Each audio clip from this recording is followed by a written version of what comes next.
Welcome back, everyone. I'm on a little bit early, actually. I said 6 o'clock back home in the UK. I've gone early, gone a little bit early because I want people to populate the room. This is going to be an important video, so I've got a lot of things to get off my chest. I did something that I don't normally do earlier on.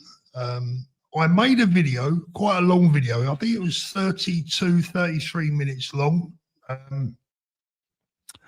I knew it could be quite controversial, and I tried to preempt that at the beginning of the video by saying, look, boys and girls, bear with me. Please listen to what I'm going to say carefully. I'm thinking out loud. I'm giving it to you from my head and from my heart. I'm not preaching. I'm offering opinion. Please let me know what you think. Within 7 minutes of that 33-minute video being made public, more than 50 people had decided they were going to unsubscribe, and the messages started coming through, and I thought, blimey, do me a favor, please watch the video before deciding what I was going to say, whether you agreed or whether you disagreed. And if you disagree, that's absolutely fine. I don't mind. But it's very difficult to judge a film if you only watch the first 10 minutes of it, right? You have to watch the entire film to get the storyline and to understand what someone was trying to tell you, or the story that is being outlined in front of you. So what I did, I've removed the video. I've chosen to remove it for now. I might put it back because I pretty much stand by every word that I've said. What I did do wrong, quite clearly, and I've always said, if I get something wrong, I'll put my hands up and say I got that wrong. I clearly didn't relay my message in a clear enough fashion, because far too many of you appear to have taken it the wrong way. And I'm going to highlight one or two messages that have already come through and explain exactly why people were either getting it wrong or didn't listen for long enough, or didn't listen to what I was saying in many instances. But like I said, maybe that's my fault. Maybe I wasn't clear enough. Maybe I should have got to the point quicker. Let me try and find some of the comments. There you go. I was not enjoying it, to be honest, so I hope he has reconsidered. John, let me know what I should be reconsidering. That's the first thing, John, because I suspect that comment was made without you watching the full video.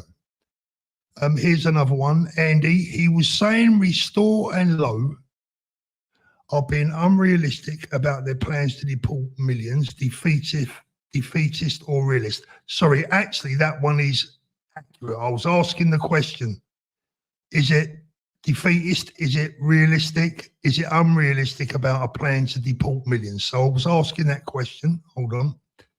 There's one or two that I've taken my eye.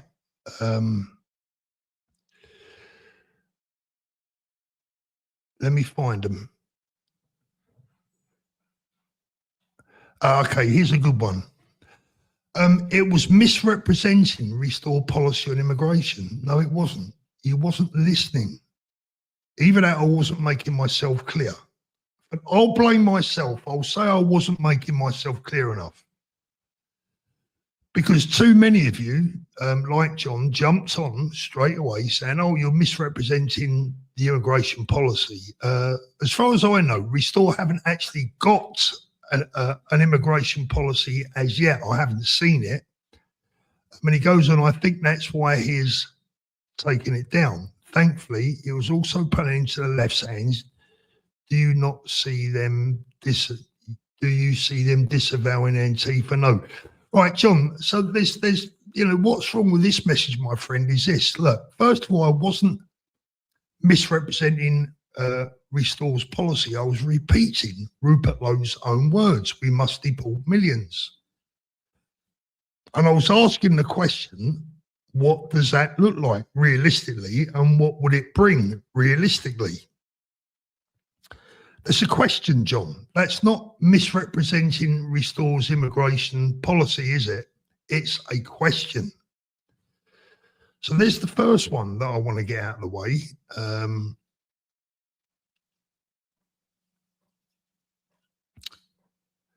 Let me try and find a couple more.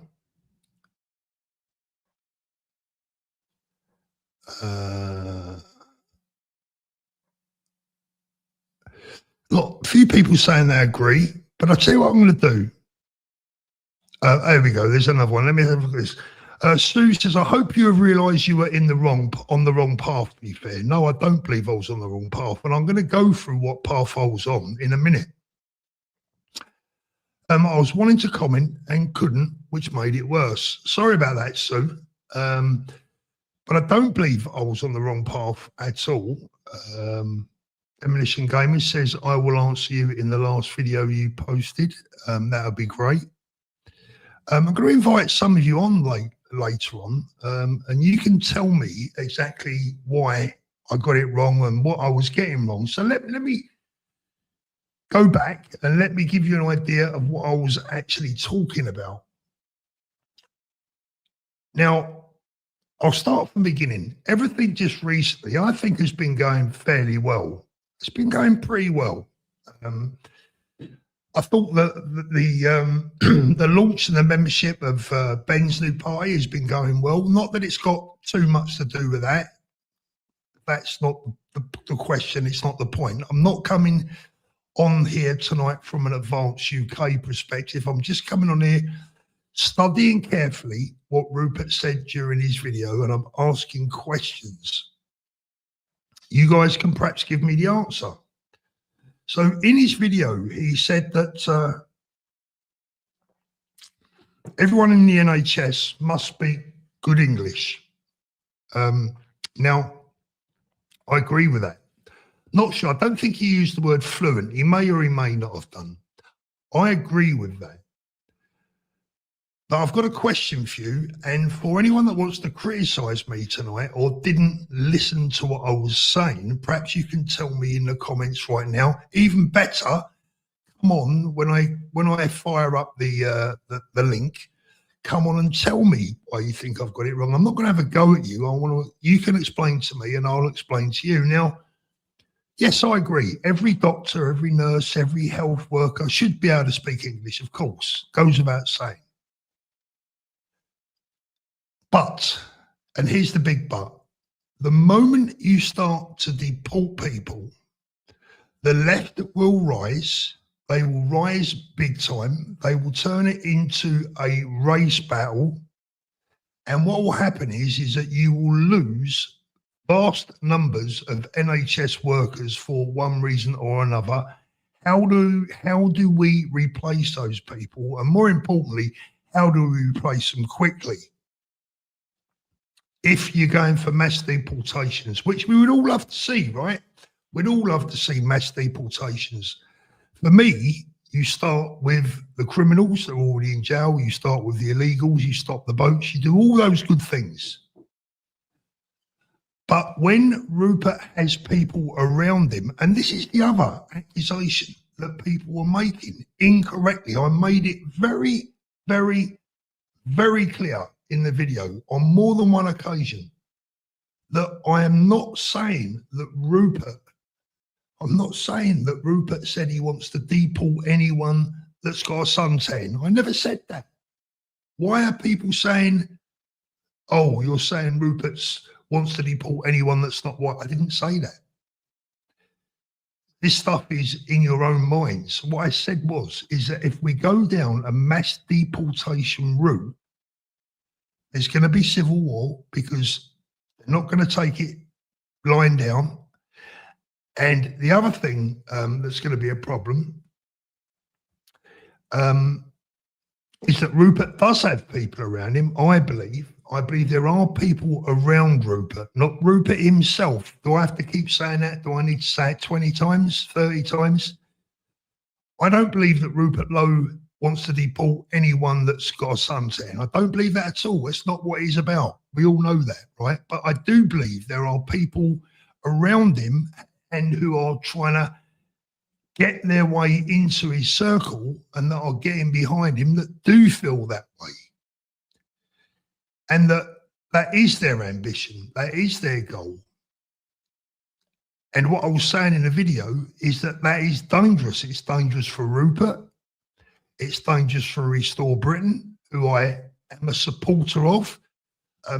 Anyone out there that wants to accuse me of being anti-Rupert Lowe, watch my lips. I support Restore Britain. I support Rupert Lowe. But I feel that he is potentially inviting problems. He's got to disavow certain elements that people are all of a sudden getting super excited about, thinking that they're going to get rid of people that are never going to leave this country. If they believe that that's what Rupert's all about, I think they're very much mistaken. And it's very dangerous. And Rupert needs to make that clear, in my humble opinion. What I don't want is a civil war. And again, I spoke about that in my video, and I see lots of comments. Believe me, I've taken some abuse this week. I take abuse every day of my life. It doesn't really bother me. Richard's taken dog's abuse this week. And I see people saying, I'm up for the fight. I'll fight. I'm not going to run off to Spain. I'm going to fight. I'm going to do this. I'm going to do that. I would do this. I would do that. Well, you may well have your chance if there's a civil war. Is that what you really want? Because I don't. And all those people that are saying that they're up for it, I believe that 99.9% of them wouldn't be if the shit really hit the fan. And there'll be people out there now watching me thinking, listen to this prat, I'm up for it. Maybe you are. Maybe you are. I'll tell you now, you won't have many people standing behind you. And that's the reality. I spoke about reality a lot. People sometimes don't like realities. There's a difference between reality and fantasy. And I have a feeling, I'm not saying this is a fact, I'm saying it's my gut feeling, and it's the gut feeling of a number of people that Rupert might have some people around him who have this fantasy of a 1950s style all-white Britain again. Now, whether you like that thought or whether you don't, doesn't really matter. What matters is the reality. And again, I've used that word because I used it a lot in that video. We have to look at the realities. Do we really want a civil war? See, here you go again. Look, here's another one. Rupert did not say deport everyone of colour. Stop stirring it. I never said he did. Have you got something wrong with your hearing? Or are you deliberately trying to cause trouble? Listen again to Victoria and we can go along on what she said. Oh, I did not say that Rupert, in fact, I said the opposite. I said the precise opposite. Did you not listen, my friend? And that is why I've removed the video, because if people are going to twist my words when making a very carefully thought out, very caring, very passionate plea for everyone to think about what's in front of us, people twist your words and say things that you didn't say. Oh, I never said Rupert wanted to deport everyone or anyone of just because of their colour. What I said was, what I said a minute ago, and I'll repeat it just for those that don't listen, is that I believe he is attracting people that do have those thoughts and that it won't serve Rupert well. Is that clear enough for everyone? Let me know if it isn't. Carl, I'm not having a go at you. Maybe I wasn't clear enough. Maybe it was my fault. Maybe I have to say things 2 or 3 times before people actually understand what I'm saying. Maybe my vocabulary is just so bad. Maybe my communication skills are so bad that I got it wrong. That is possible because a lot of people got it wrong. So I'm not going to blame, I'm not going to put all of the blame with those that got me wrong. Maybe it's me. Good evening, everyone. This is going to be a lively one tonight, I think.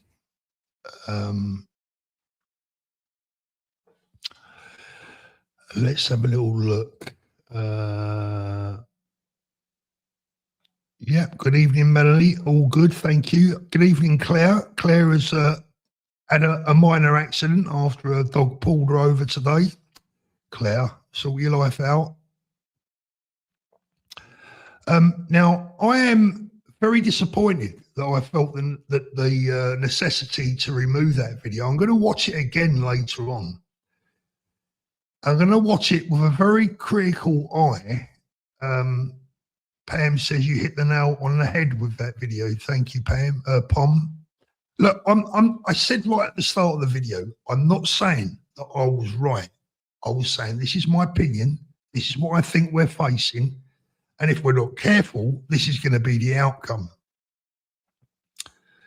It was a long video, 33 minutes. And for anyone to pass judgment on it, with all due respect, you needed to listen to it from start to finish. What you get people that watch 5 minutes, make their mind up and think they know what you're going to say, and bang, they go in.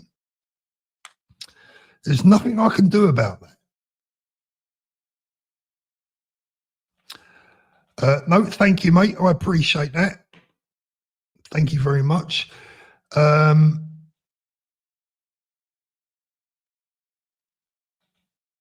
I did listen. You've convinced me to go with Restore. Thank you. My wife is Japanese. Not quite sure what you mean on that one, Brian. I wasn't trying to convince anyone to go with any party. I was talking about the potential consequences of some of the people that may or may not be around Rupert and may or may not have his ear. I don't know who has Rupert's ear. And I love Rupert's message. This is the confusing part at the moment. This is why I'm feeling, do you know what, earlier on, I almost thought, like, is it even worth bothering anymore? Is it, you know, where we appear to be at such a loss? Is it even worth trying to bring people together anymore? Because I'll stick by what I said last week. I would have thought, personally, the best and most powerful message, the biggest favour that Rupert could have done us, was to have either joined Ben or set up Restore as his party and officially invite Ben to become deputy leader or whatever, to make a genuine effort to unite the two groups of people behind one flag, one leader. I would have been quite happy for it to have been Rupert. I still don't get why that hasn't happened. And I don't feel, from what I see in the background, that there's any chance of that in the foreseeable future. Whether it matters or matters not, it depends on what you think. I believe that we are stronger together.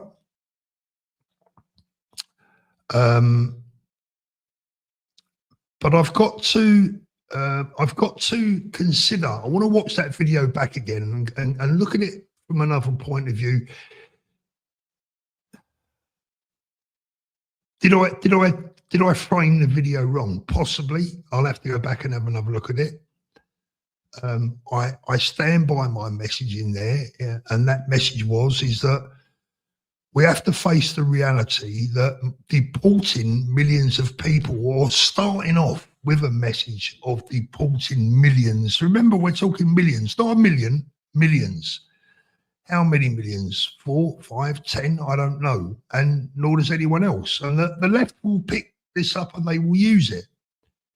And what they will do, we've been trying to unite the kingdom. That's the name of the organisation, right? Unite the kingdom. Well, you're not uniting the kingdom by threatening to deport millions of people. And the left will use that and lie about who Rupert would want to deport.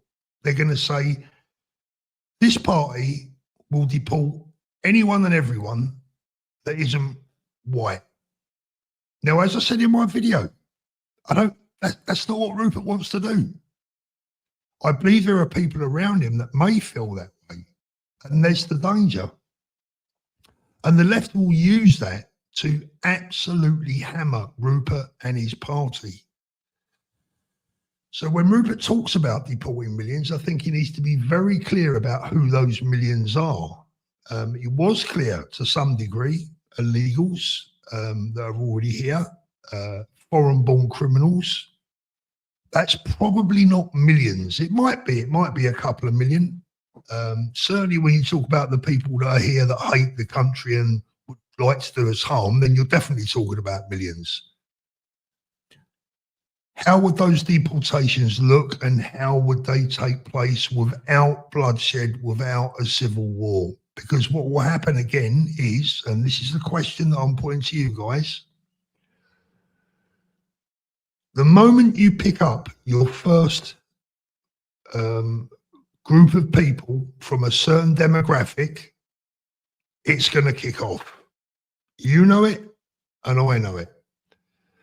And that is why you must start, or I believe that you should start the process carefully, almost covertly and gently, rather than going in with a sledgehammer, because that will cause an uprising that I'm sure none of us want to see.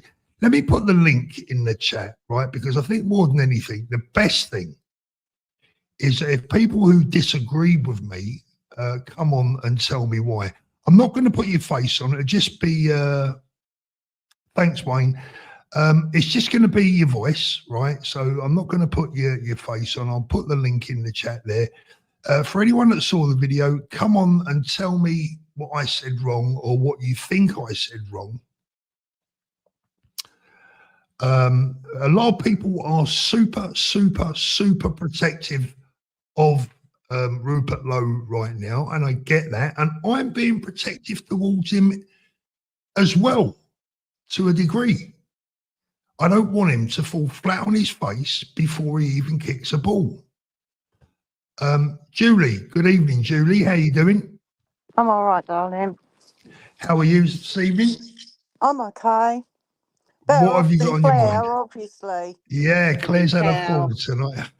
Bless her. What's going on? I don't think you said anything wrong, Paul. I don't think you should ever apologise. You say what you think, and it's always from the heart, so never apologise. I think we need Rupert's strengths and Ben's diplomacy. I think they've both got something to offer, and I'm sure that they've both, like yourself, got good hearts. Just let them go. What was his name you interviewed the other day? I had to go at him. Richard had to go at him too. Basically, I think that, yeah, we all have got our own parts to play, and we just carry on as we are. Like, there's activists on the ground getting the votes. Ben will do what he has to do. Rupert will do what he has to do. And I'm sure they're both intelligent men. And when it is necessary, they'll sort out their differences and join together. Because I think they both know it's bigger than them. This is our country. This is for our children. Julie, I hope that Rupert understands that, and I believe that, as Rupert kind of hinted at himself, that one day they will come together. Because I think that Rupert has a lot of respect for Ben. I think he likes Ben, but I don't think that feeling is necessarily extended towards Ben by everyone that is around Rupert. I'm going to say it out loud. I think there's a danger for Rupert, if he's not careful, which I desperately want him to avoid, to get the reputation, and it's already started on the mainstream media. You've seen Layla Cullingham calling them a bunch of neo-Nazis. This is before a ball's kicked. So Rupert really has to get a grip of this very early on, because otherwise the media and the perception that the media put out there, and we all know how damaging that can be. We know how, unfortunately, the mainstream media is still very powerful, very powerful. And if we're not careful, if Rupert's not careful and doesn't get a grip of this right early on, then he's going to get the reputation of trying to be the next BMP. Now, before anyone starts saying, oh, Paul, he's never suggested that, I'm not saying he has. But the media, that's how the media will portray him if he's not really clever and really careful. And that will be a shame. That will be a massive shame. I agree with you, Paul, but I think Rupert will know that the British people will not be behind him. You know, we might have some far left, real far left, jumping on the bandwagon. But surely he would be an intelligent man to know the British people will not back him. We are not racist, and obviously the mainstream media are going to attack, aren't they? Because that's just what they're like. Yeah, So hopefully, common sense will prevail. You know, and they will. I think both men do understand. Definitely Ben does. This is bigger than any one of us. We all have absolutely our is. parts to play. Absolutely. But this is our country. This is our children's future. This is everything our fallen soldiers before have Yeah. fought for. It's too important. So just You're everyone absolutely, carry on doing what they're doing, and hopefully common sense will prevail. you're We absolutely right, Julie. Thank you so much for coming on. Really appreciate it. Love to have you that's on all. as always. All the best. Take care. Have a great As a, weekend. don't That's ever apologise for what you say well, because it no, all look, Julie. If I say starts. something, yeah, I mean, I understand it and I thank you. But if I say something that I think maybe I've not worded it correctly enough, then I'm happy to apologise. But thank you so much. All the best. That's the lovely Julie. Let's have a look. We've got Animal up next. How you doing, mate? Yeah, hello, mate. You're right. I'm very well, thank you. What's on your mind? I think that you are sort of. I think you're getting. I think you're misrepresenting Rupert a little bit. You know, you say that he wants to deport millions, and that's not what he said. He said if that means that millions must go. That's the qualifier by saying if that means millions must go. He's not saying millions will go. You Yeah. know, so that's a bit of a misrepresentation that you've got in your head, Okay. right? Yeah. No, I'll give that to you. Yeah. Go on. Carry on. Okay. The second thing about I want to talk about is about the English language being, you know, you said in that video that he wants, you know, potentially perfect English, right? How does, you know, how do we look at that? How do we sort that out? Well, there's a language scale for proficiency with English, right? That runs from C1, C2, sorry, C2 being the mastery and all the way down to A1, right? So A1 is Yeah. completely basic and beginner. That's probably how things would be sorted out, because if you are actively learning English, then that is what you use as a scale to see how good you are in that moment, and that's how you keep on top of you know what you're doing, how well you're progressing, and stuff like that. And that is on people's records, so people will understand that and know that as well. So I imagine that would be what would be used, and people can also ramp up their education when it comes to English as well. Yep, no, I understand that. Let me go back first of all on your first point. You're absolutely right. It didn't say that we will be deporting millions. You are right in what you said, that if we do, it will be painful. I think that gets people excited.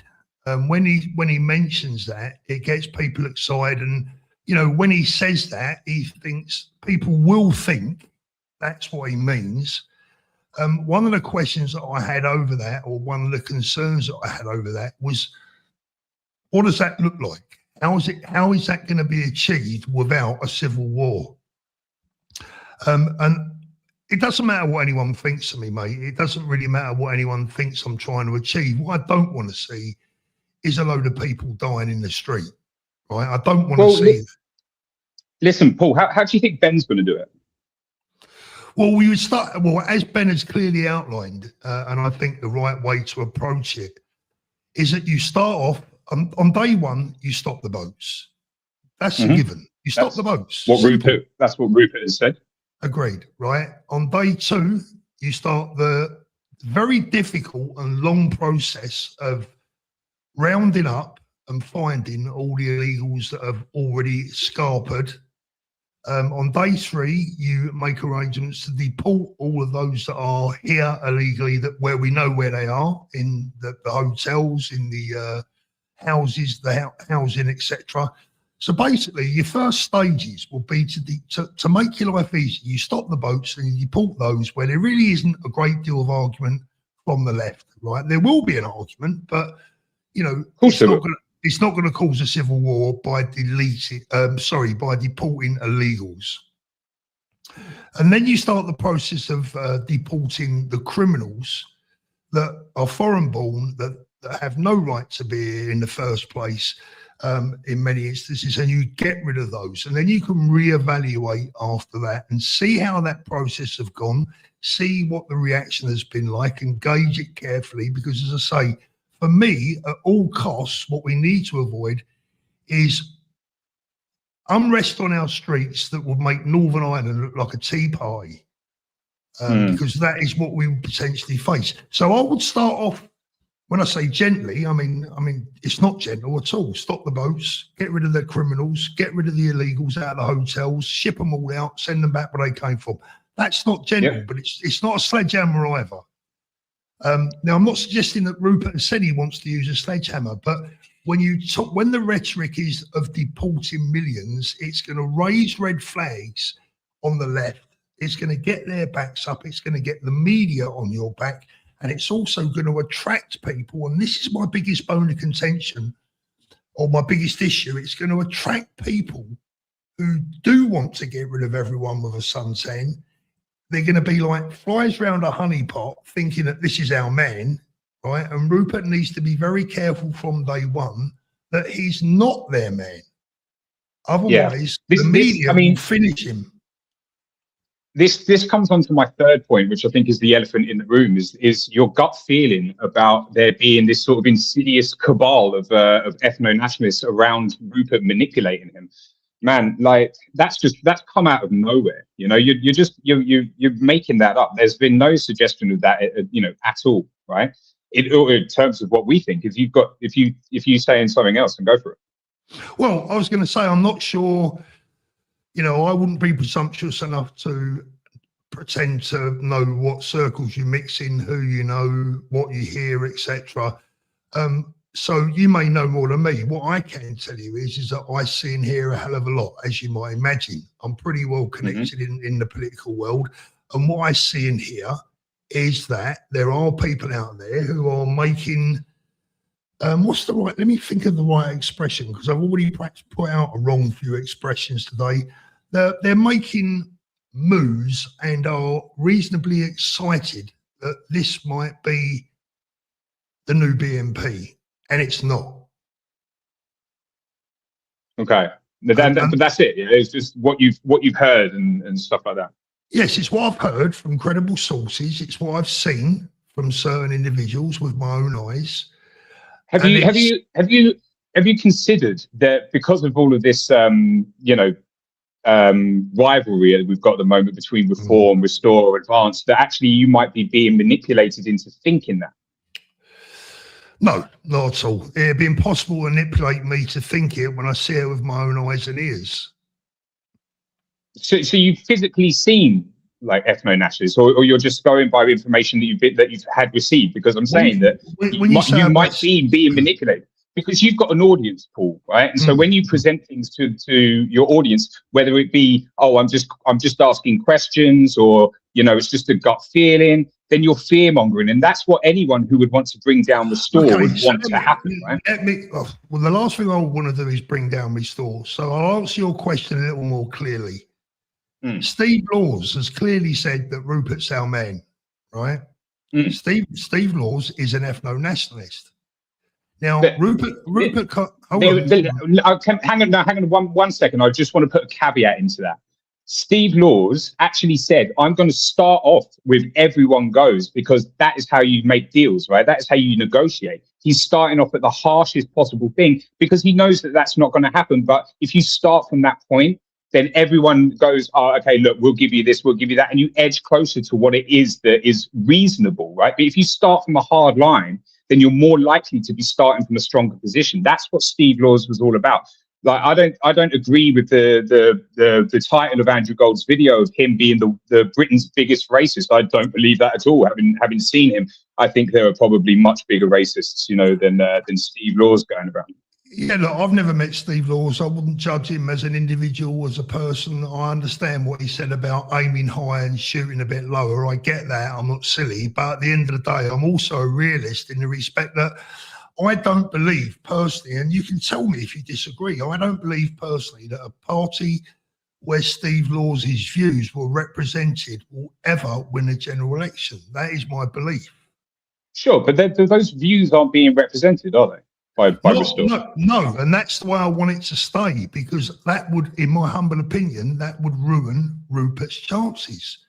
Because if you look at it, right, Rupert isn't saying, oh, 100% everyone with this skin color goes. That's not what he's saying. But you're saying that I don't want the people with the opinion of Steve Laws and the backing of Steve Laws to be doing what you think that Steve Laws might do, right? But actually, Rupert's not doing that, all right? And he's not said he's doing that. And I think that Rupert has got the stones, the intelligence, the fortitude, right, to fight off anyone that's trying to hijack his party. I hope so, mate. That, and that's where we agree. That's where we're actually on the same song sheet. You're right, and that is what I hope.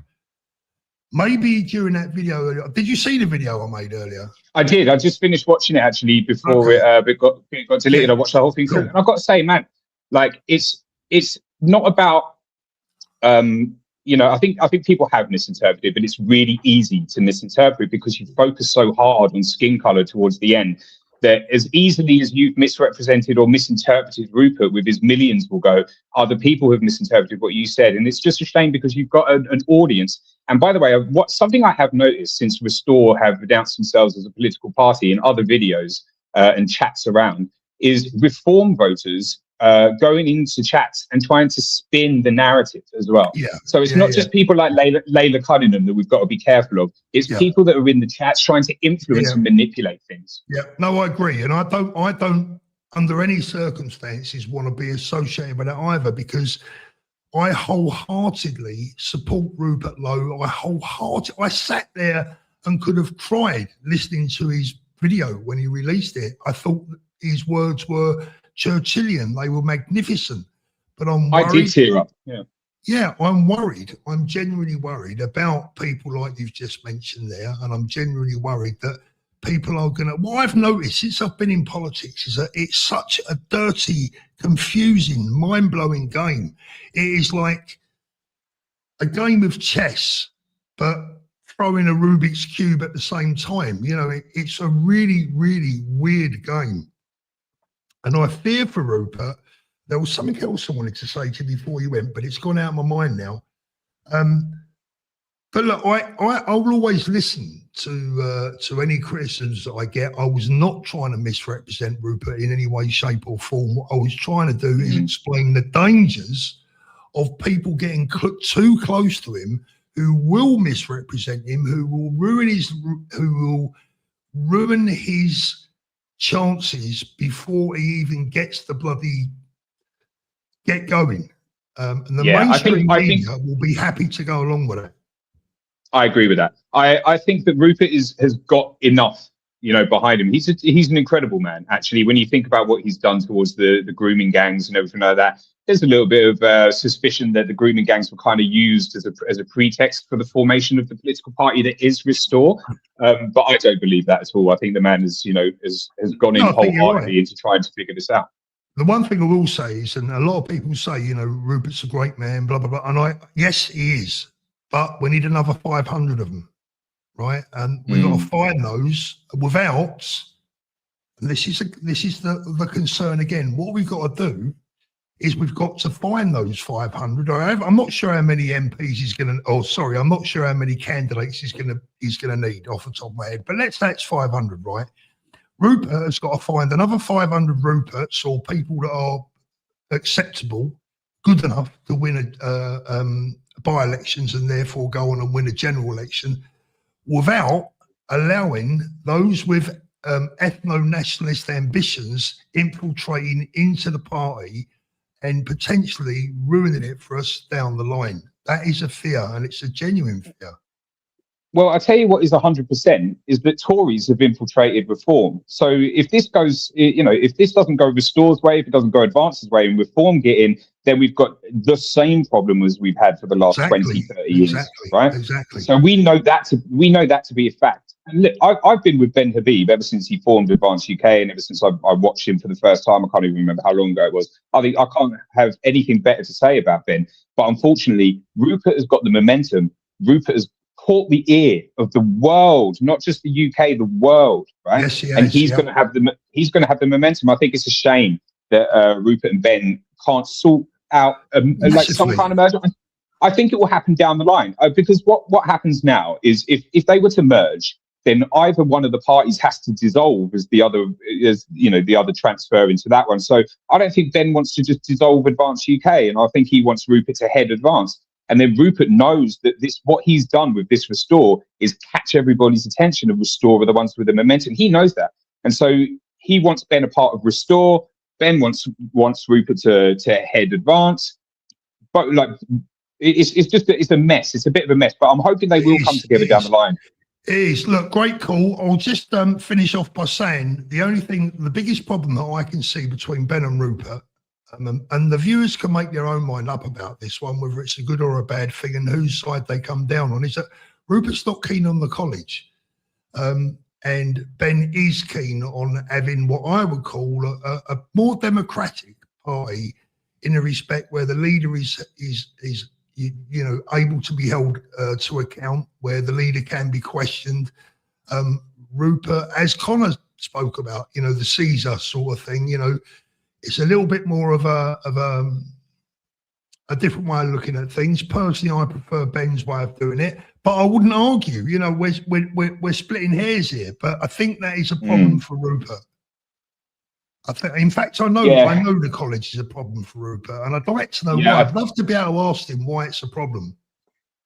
Yeah, I think that's a question a great question, probably for Rupert himself. I don't think that's anything that I can answer here. Yeah, what is the problem with the college? And if you can give me an answer, not that he has to give me an answer, but if you can give, advanced members an answer that makes sense, then we could perhaps say, well, you know what, he's right. We don't need a college. But I think a political party is better with a college. Mate, thank you so much. I really appreciate you coming on. Thank you so much. No, quite all right. Thanks for having me. Great call, mate. Great call.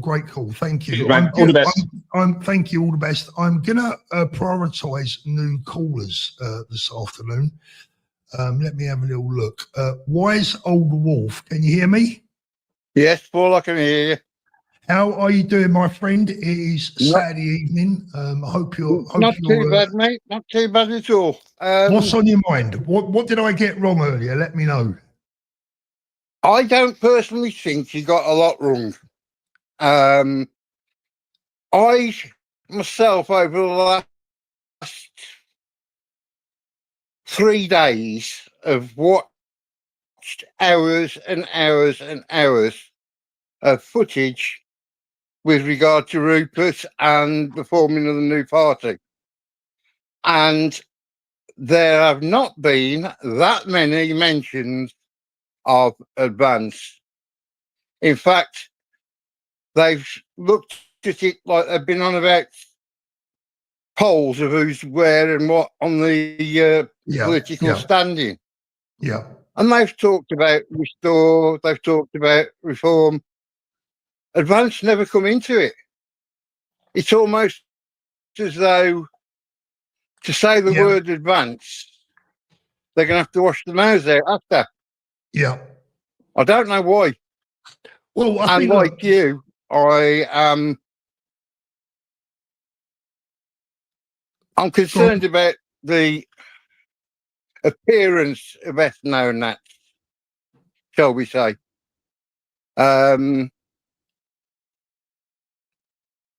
If you, Yeah. oh God, I'm trying to think of the exact one I watched. It's one of the Lotus Eater ones with Carl Benjamin, Cole, yeah. and I just thought this is totally wrong. It's just being led. I mean, it's Carl and Rupert, and it was just being led. It was like they had a script that they were reading from. Now, that's not how Ben works. That's not how you work.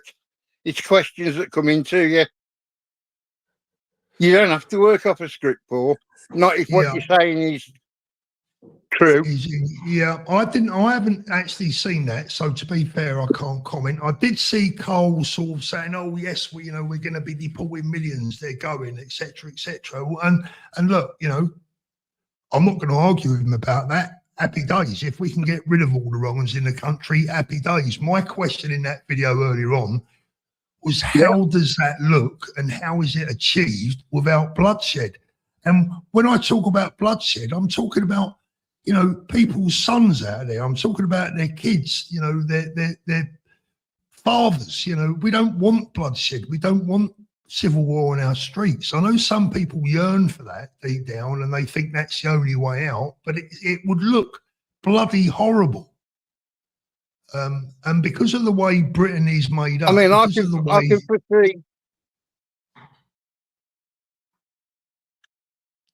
I can foresee an ICE situation in America. I can foresee the ICE situation in America. Where to some degree, we have the British ICE. Yeah, but Rupert's on about British ICE, which it's what we need. But where you're on about civil war, I can see the minute that British ICE get onto the streets, they're going to encounter just exactly what the ICE in America are encountering. Absolutely. But unfortunately, we haven't got the FBI and the army and everybody to be able to support them. That's why not like America, right? Yeah, that's why it needs to be done with a little bit more care and a little bit more thought, I think. Mate, thank you very much for coming in. I really appreciate it. You have a lovely weekend. That was it the Wise Old Wolf? Let's have a look. Who is next? Let's bring on Lucy. Lucy, good evening. Hi, Paul. How you doing? Can you hear me? I'm very well, Lucy. Thank you very much. What's on your mind tonight? I agree with the second caller in the sense of we, as the public, if you watch Rupert's messaging and so on, like we haven't seen anything about the ethno-nat element that's being spoke about. Obviously, as you say, you see things behind the scenes and so on. But what I will say is I have got two very good friends who, one is a biomedical scientist. She's one of the cleverest people I know, and she's Nigerian. And I've got another friend who is a solicitor who is Indian. And both of them felt that reform were extreme. And I do sit and worry that the messaging that is coming out of Restore, I will never understand how my friends feel. I will never be able to relate to their experiences. And I know that they have had racial abuse and things happen to them. And so I can understand how the messaging coming out of Restore can make them feel. And that does worry me because we're alienating really good people with that kind of messaging. And I'm really pleased that you are saying something about it. I'm not saying that there is an ethno-nat element to that. But as you say, when you see the messaging of, well, if that means millions go, my friends, despite being, incredible contributors to this country, are worried about a snowballing impact. Yeah, I mean, look, I understand that. And this is why I think that Rupert needs to be very clear and perhaps a tad more careful, if he doesn't mind me saying, about the language that he uses and explain, whilst we want Churchillian language, it needs to have substance as well. It needs to have some consideration because, as I say, I keep saying it and I'll say it again and again and again until I'm blue in the face. We don't want a civil war. Now, No, and I'm liking that I'm seeing people call me a lefty. I'm not.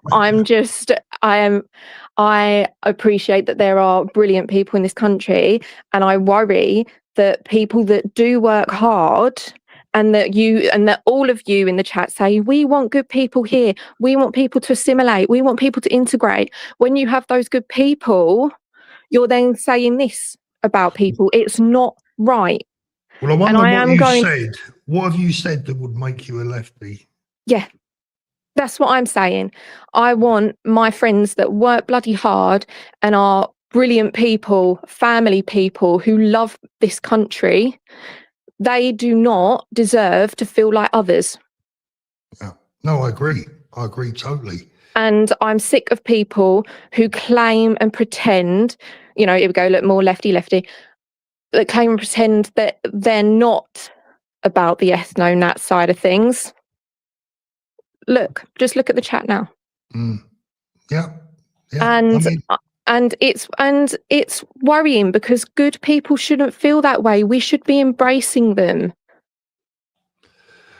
Look, I'm going to read this out. Seabass says, being a white guilt machine, that's why she's a lefty. Where is her white guilt? Where is she displayed any white guilt? I mean, you know what, Lucy? I said earlier on when I started the show tonight, and excuse the language, I don't normally use bad language, but this is a fucking mess.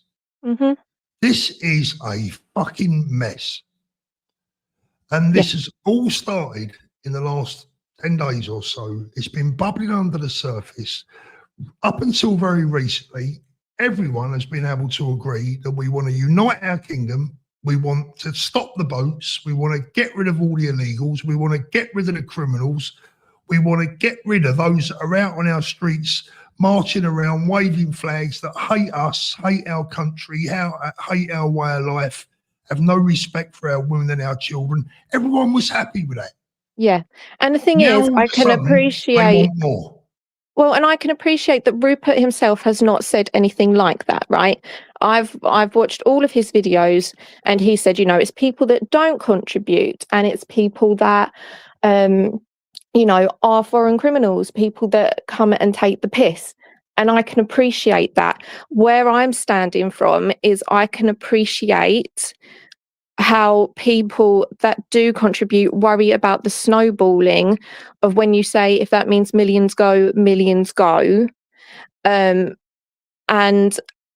it's just a worrying message for those people. I'm not saying that is what he means, but I do worry about that particular messaging and how that will make good people feel.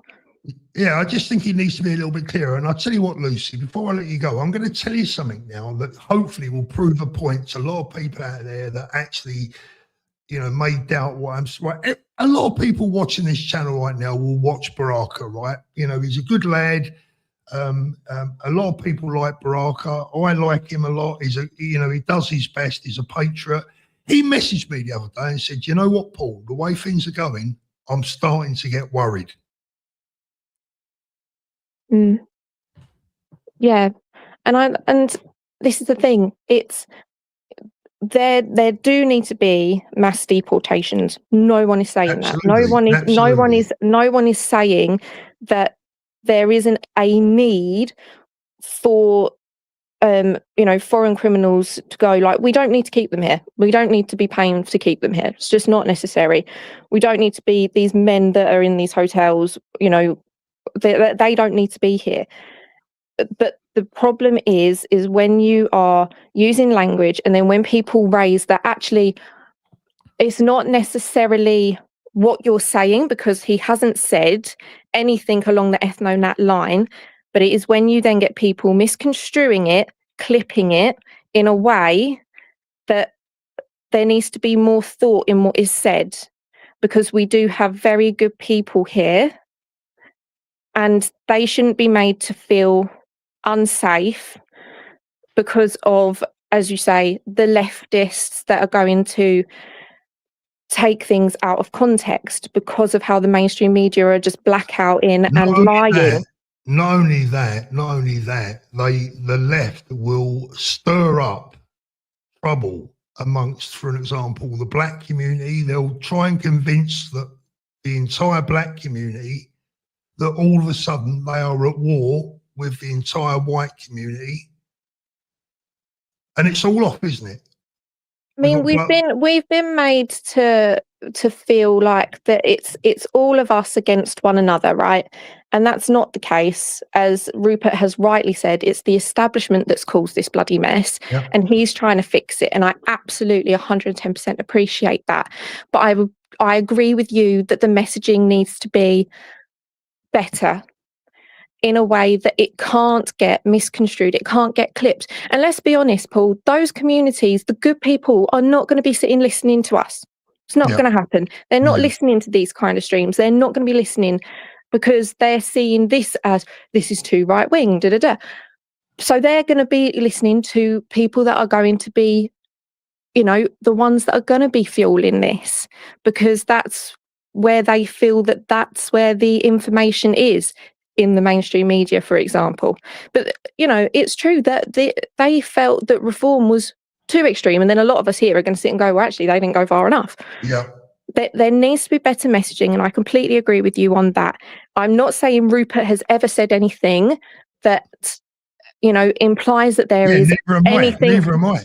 No, there's nothing sinister that he has said, 110%, but there is a way that the messaging can be clipped and manipulated. And when you're dealing with things like this, whereas, you know, we are in a diverse country, right? That's just a fact. That ain't going to change. We're in a diverse country, and you need to be conscious about when you've got good people here, you cannot have them feeling unsafe, because, as you say, there'll be the wrong people backing people. And that is a concern. If that makes me a lefty, then so be it. But I want good people here. And that's that. I don't want good people feeling like this isn't their home when it is. I don't like people coming here, taking the piss, breaking the law. You know, I think that makes me fairly reasonable. But there you go. I do. Lucy, thank you so much for coming on. Really appreciate it. Always good Take to hear care, from you. Paul. Thank you. There's another comment that I'll pick up on. Just keep swimming. If they are a drain and a parasite on our welfare system, then they will go. Not solicitors and biomedics. Stop misquoting Rupert. Where did I misquote him? Where have I mentioned solicitors or biomedics? Jesus, talk about stop misquoting Rupert. How about some of you guys stop misquoting me? Dear, oh dear. I agree. Yeah, they got to go. I didn't say they didn't. Let me bring in, let's have a look. Who else is new there? Bob is a name that I don't recognise. Bob, can you hear me? Hello, Bob. Can you hear me? Nothing from Bob. Let me go to Ocean Pier. Can you hear me? I can hear you. Can you hear me? I can hear you very well. Good afternoon. What's on your mind? Hi, Paul. I've been on a few times before, and I told you I was a psychologist in my past Oh, I remember. life. Yeah. So I tend to look at the world still through that lens. And I think language is a difficult thing because it can be subjective. And I think the difference that I see between Rupert and Ben is the way Ben comes across is more conservative. So his message was, you know, we're going to make our country hostile to people that bring their ideologies here and want to, you know, imprint on British culture by banning things like halal, blah, blah, blah, as a way to encourage people to leave rather than deporting every single person that exists here that we don't feel gets along with us. Where I feel like Rupert was more he was more definite about people are going to go, but he didn't stipulate exactly why that is. And I think that's what's caused the problem, is it's open to interpretation now. And I watched your interview with Alex on Talk TV. And in fact, I've watched a couple of interviews with her, with people, and she's fishing for controversy. the controversy you're talking about, and that is, well, exactly who are we going to deport? How are we going to deport them? How do we decide whether somebody's, you know, wants to be in our country?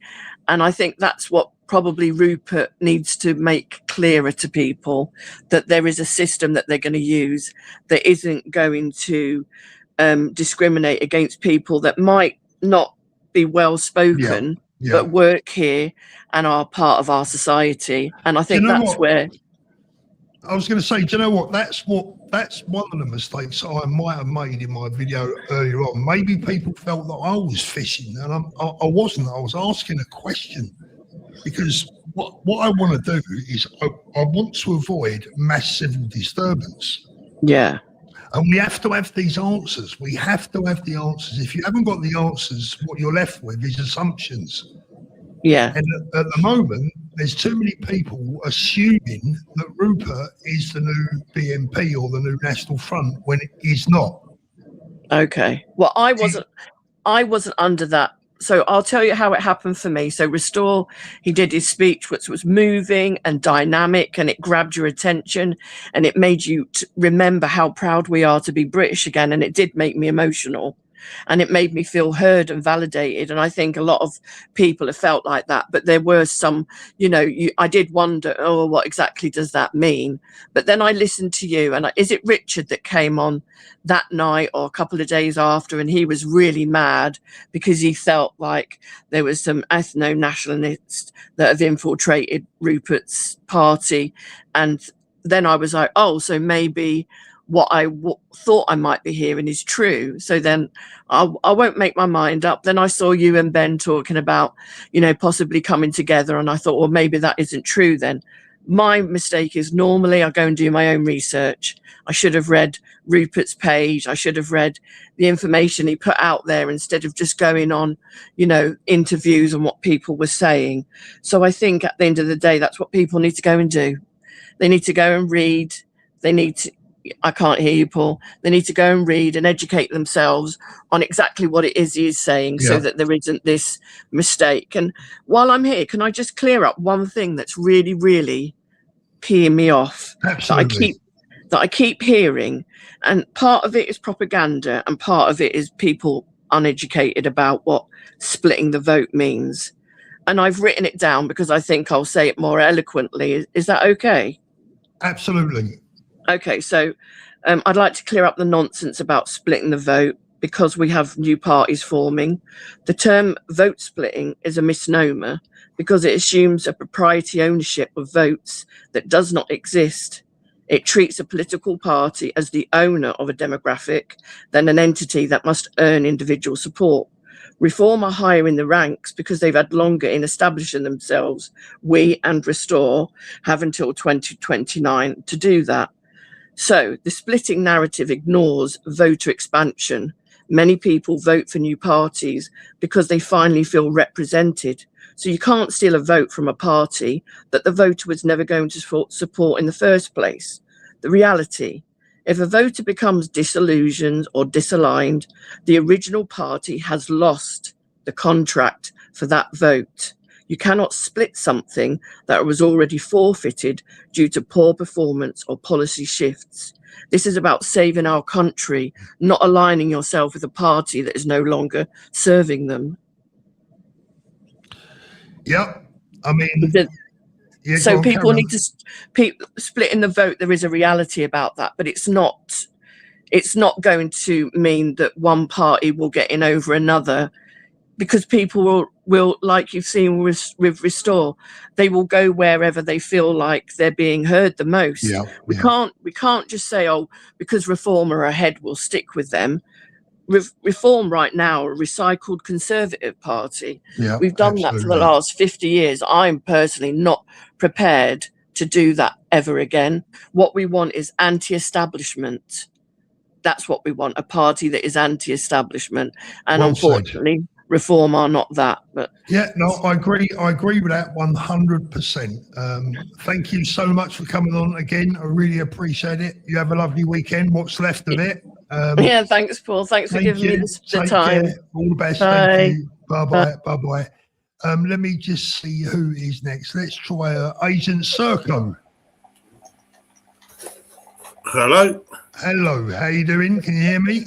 I can hear you loud and clear, Paul. Good, good. What's on your mind? Right, I'm ex-military. I did 10 years. Mhm. I live in Poland at the moment, Mhm. and I've been watching what's going on with the Ukraine war, and I know everything about that. So let's get the boogeyman out of the way, shall we? Ethno-nationalism. Ethno-nationalism, what is it? It's an idea, yeah, of purity of race. Yeah. Now, I hope you realise that most of the Ukrainians you had in the UK were ethno-nationalists. They were part of the Banderites from the 1920s that ethnically cleansed over 100,000 Poles in 1943. That's ethno-nationalism when it's at its extreme. Yeah. Now, I guess your point that you're worried about this and worried about a lot of this is hearsay. It's another boogeyman. Yeah. Here's another book, the white supremacist, right? So let's talk about supremacy. We have black supremacy. We have white supremacy. We have Asian supremacy. We have Pakistani supremacy. We have Muslim supremacy. We have Christian supremacy. There are always going to be people that believe in supremacy within their groups. Yeah.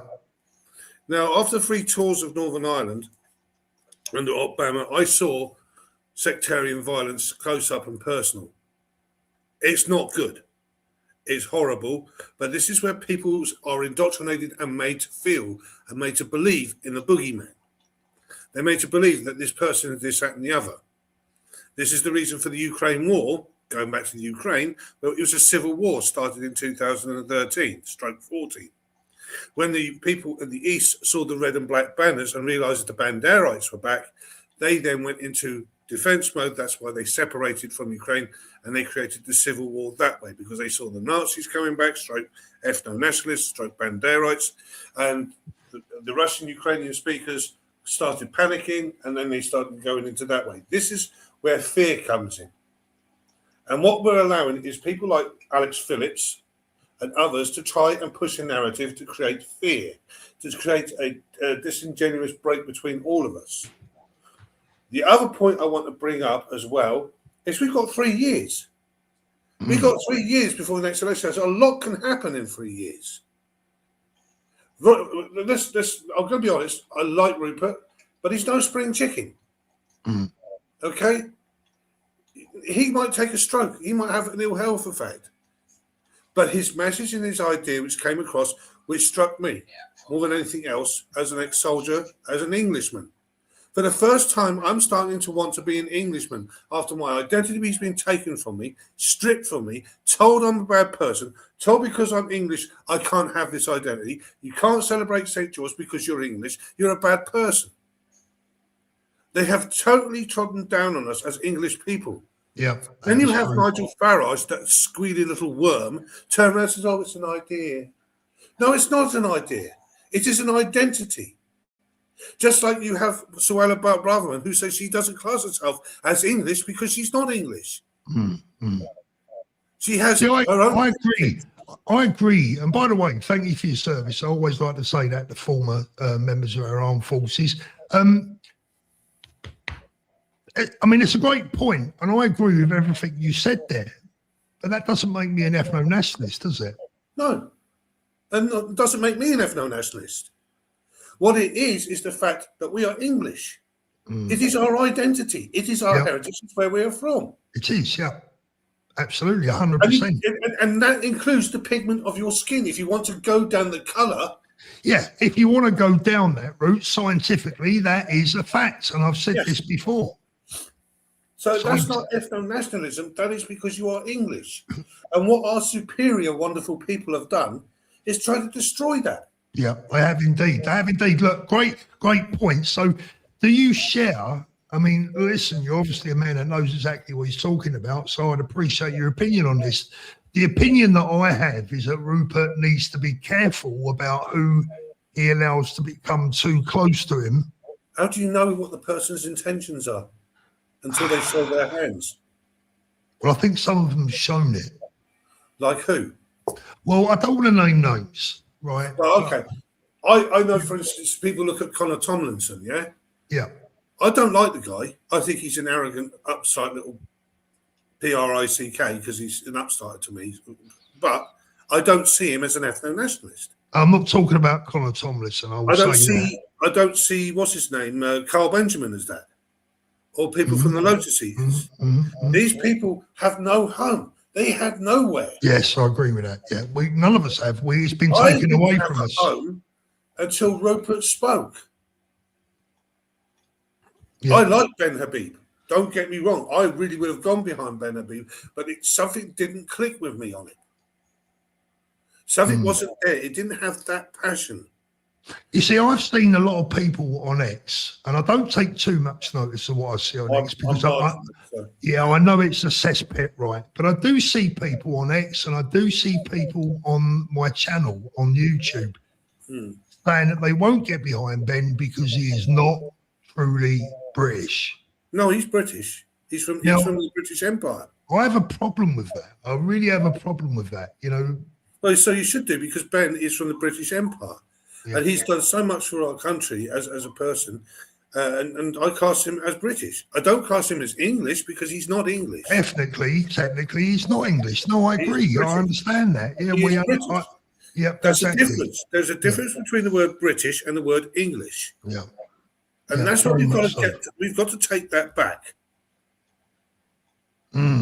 So, do you share the fears that this could be a problem for Rupert, or do you think it won't be? It doesn't matter what he does; he's still going to be hated. That's the problem, yeah. Whatever you do, even if it was Ben, it doesn't matter. Whoever it is who's going to say we're going to get rid of these people, they will find a way to demonize you, to hate on you, and everything else. But isn't the key? Everybody should take the same approach that what Rupert is saying is, I don't care. Look, I agree. 100%. I agree. 1,000,000% I agree. We should say we don't care, but here's the problem. Here's the caveat, and is the problem with what we've just agreed on there is that it's not me or you or the people that are probably watching this video right now that we have to convince into voting for him. It's the bloody Middle Englanders out there who still haven't got a clue what's going on. They don't really know. They think they know a little bit about it, and they don't really understand what's happening. Everybody said that about the Americans. Yeah. Through all in the flyover country. Oh, they don't know what's going on. They're too busy working. They don't. Then look what happened in 2024. I pray you are right. People have had enough. They've had enough of being lied to. Brexit was never done. Yeah. I don't care how you dress it up. It was never done. We were lied to about COVID. We were lied to about everything. We don't want government people anymore. As the other person said, we want anti-establishmentarianism. The woman before was absolutely spot on what she was saying, the psychiatrist lady. She read it absolutely spot on. Yeah.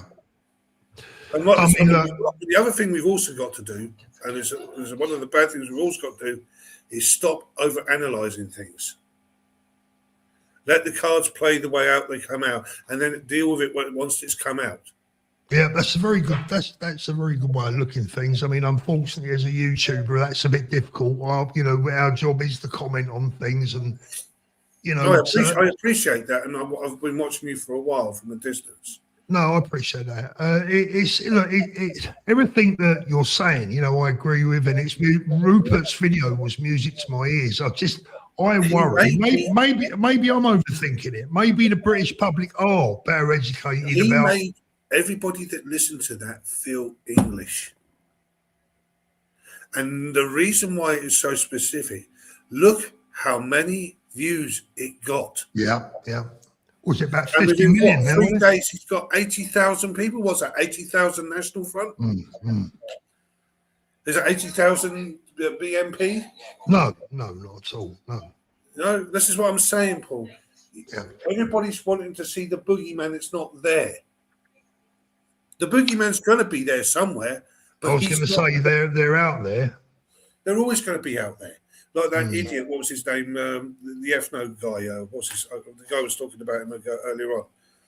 He's an upstart, doesn't even know what he's talking about. He hasn't lived his life. He's still snot between his mother's ears. There are people out there that have, like the Nick Fuentes in the world, that have this depraved, sick idea of how the world should look. But there are many other people like that. When I was in Northern Ireland, I saw it firsthand.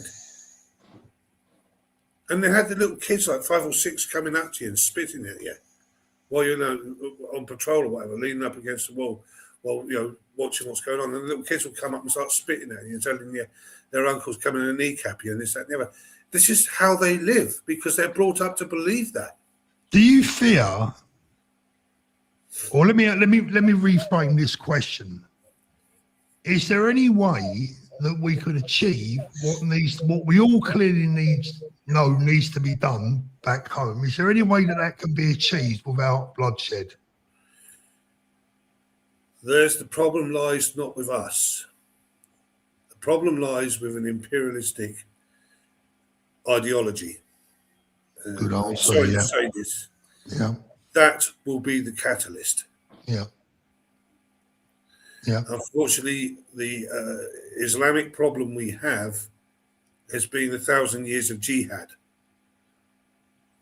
They are a supremacist ideology. You understand what I mean by that? I do, totally, yeah. Totally. And they don't believe in any other ideology has to exist, only theirs. And the Quran is the word of God, and it's pure, and you can't change from anything else. So if it tells in that thing you've got to kill that person, then you go kill that person. If you go rape that person because they're not Muslim, then fine, that's what they do. That's why we have the rape gang problem. Look, this is a great call, and this is one of the reasons that's been worrying me, right? You and I both know. Let's get to the nitty-gritty of this, right? You and I both know that the first time the British version of ICE, for want of a better expression, goes and lifts a family from a certain demographic, you know what's going to come, don't you? Of course it's going to come. Because they've been doing it for years, mob rule. Yeah. They've been bullying county councils for years. Look what I did with the school teacher, not recently. Because he showed a picture of Mohammed. Where's that school teacher? Still in hiding. What about the autistic boy that dropped the book on the floor? Yeah. We know there's plenty of stories, but here's the problem. Going on from that, what I was going to say to you is that we know the answer. To answer your question, sorry, Paul. Just to answer your question, there, go back to what happened with when they went into it was somewhere in Birmingham, I think it was, and it was like there was Pakistanis and Romanians. They were trying to take a child out of there. Yeah. And it turned into a full-scale riot just before Southall. I think that was Romanians, to be fair. Yeah, wasn't but there it? was the Pakistanis were involved in it as well. Right. Okay. I mean, look, the problem is that the media know this. The media know. They're not stupid. They know what's going to happen the first time that a family from a certain demographic is lifted because they've been involved in grooming gang scandals, etc., etc. We all know what the reaction is going to be. And the media are just too frightened to admit it or to come to terms with it. They're not frightened to admit it. They're wanting it because it sells papers. It puts bums on seats. I'm not sure I agree with that one because at the end of the day, they've been woken Why up haven't over the years. Why haven't they talked about the grooming gangs? Well, I believe because they know that it's going to cause problems. But if it's out in the open, then they have to talk about it. They know the grooming gangs are there and people are talking about it. Yeah, I think they're under orders to try and sweep it under the carpet myself. No, because they are ideologically led to the destruction of England. I'm sorry. The media is the enemy of the people, just like our government is. Yeah, I agree with that. I mean, I didn't spend 10 years in a uniform, doing stuff that, for Queen and Country at the time. Yeah. To come back to this shit. Mate, I think we all feel the same, don't we? I mean, you're in Spain away from it all. I'm hiding out in Poland because I know if I'm in the UK, I'll be in prison because of my political views.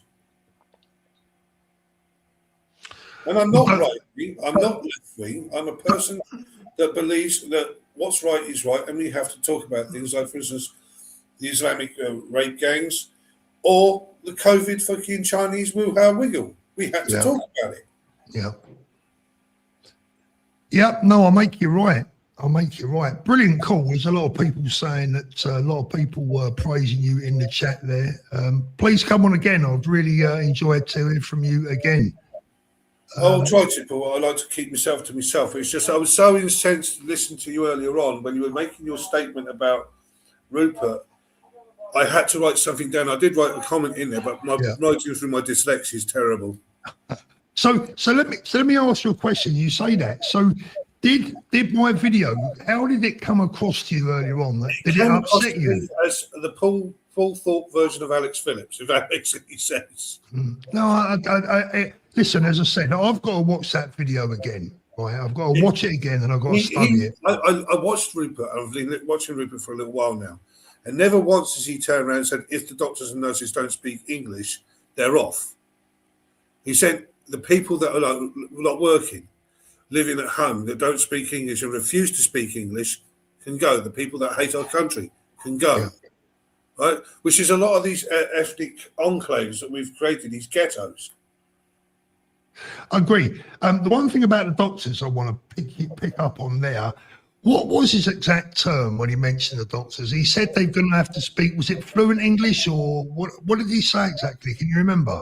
I can't remember what he said, but basically, if you look at things logically, if you can't communicate what the situation is that not dangerous? Of course it is. No. My point in the video about that was, and I clearly remember what I said was that, look, we have got a shortage of doctors and nurses, and if you look at, because we haven't trained our own. Because they decided to say we can't train them up. We can only train a certain amount. So what we could have had as homegrown, we never had, because they wanted to bring it in. Why? Because they wanted cheaper imports. Like, for instance, they got rid of all of our industry to China. Why? Because then we don't have to pay people. Yeah, my point on that earlier on, and I'm going to stick by this point, is that right now, and I'm looking at realities, God forbid, if someone's kid gets run over and they need a life-saving operation, they don't really give a shit whether the doctor speaks perfect English or not, as long as they save that kid's life. I agree with you. But the point of the matter, Paul, it doesn't matter whether they speak perfect English or not. Whatever's required for that medication, if they can't communicate it across to somebody, or somebody misinterprets what they say, and that kid dies or that person dies because of that, that's the danger you're in. Yeah, I mean, maybe I've been lucky in the respect that I haven't sort of been a frequent. It's not because these people can't speak English is a problem. The problem being is if you cannot speak the language, how are you going to communicate? Yes, I agree. I was just about to say, I mean, maybe I've been lucky because I personally haven't come across the doctor that couldn't speak English. I've come across doctors that are not perfect, but I've not come across anyone where I literally can't understand what they're saying. Because English is a universal language, so most of them learn it anyway. Yeah. Personally, I haven't had that problem, but maybe other people have. Listen, mate, great call. Absolutely brilliant. Thank you so much, and enjoy the rest of your weekend. Thank you very much. Thank you, mate. All the best. Let me try Bob again. Bob, are you around? Have you fell asleep, Bob? Okay, Bob, are you there? Bob is not there. No, let's bring in Jack. Jack, can you hear me? Yeah, I can hear you. Can you hear me? Yeah, I can hear you, Jack. What's on your mind, mate?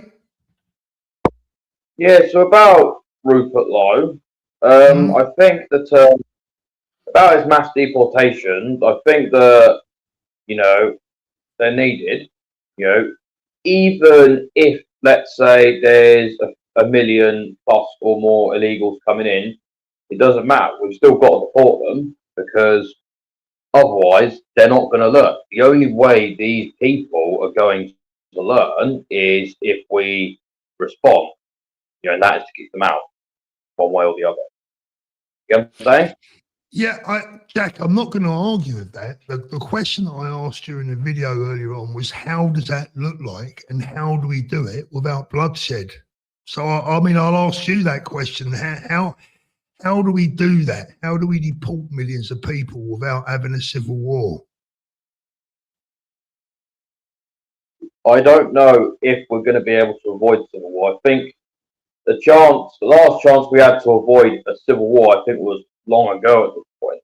Because I think, like, if you look at places like London, or if you look at places like where the Thames Valley is, like, you look at all these areas, you know what I'm saying, and like where you was living previously in Brighton, as you've noticed, things are getting a bit out of hand. You know what I'm saying? So I think that it's got to a point now where I think whether we like it or not, we're probably going to have civil war. I think at some point, or World War III.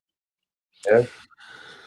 Well, I hope that for everyone's sake, Jack, I hope that's that proves not to be the case. But as always, mate, thank you for coming on. Have a great weekend. Lewis, you're up next. Good afternoon.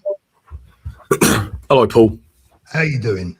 Yeah, not too bad, mate. I meant to get on earlier, so I don't want to just sort of like keep clobbering you with criticisms. No, you're all right, mate. Go for it. Listen, I don't mind a bit of criticism, because what I said was, before you go any further, let me just say this. I'm going to rewatch my video again. And I need to watch it very carefully, because quite clearly I didn't communicate my message in a fashion that people understood.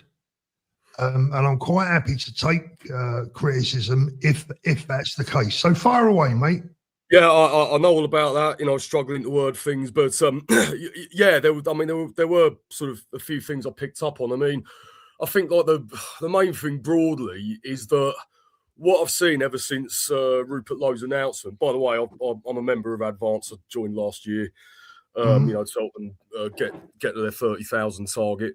But yeah, what I've seen ever since the announcement is this kind of sleepwalking into using exactly the same verbal tactics that Reform are using. I mean, you know, you might disagree, but obviously, you know, Richard's outburst, I believe a lot of what's happening now is serving as kind of damage control for that.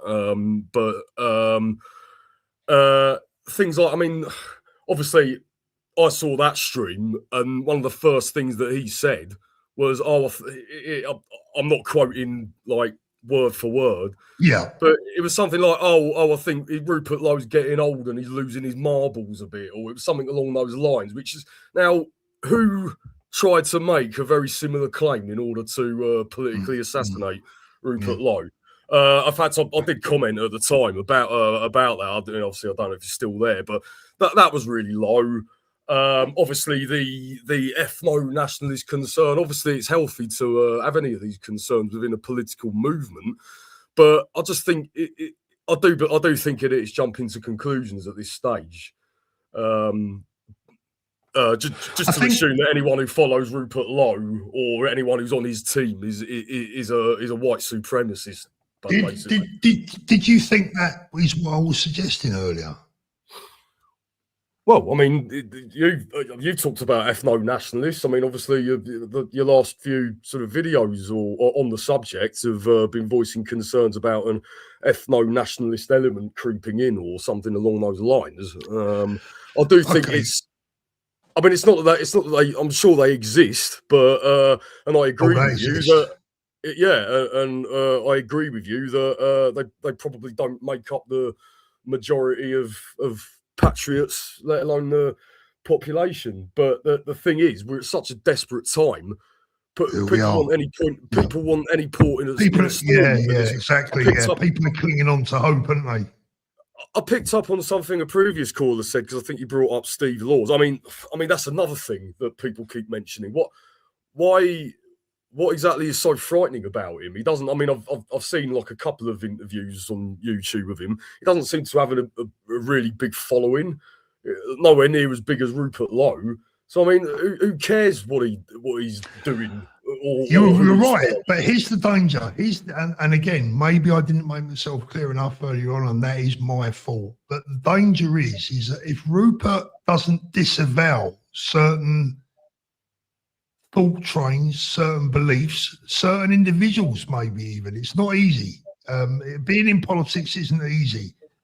If Rupert doesn't get a hold of and dismiss some of the rumours that the mainstream media will perpetuate, he's going to have a problem. And if he go on.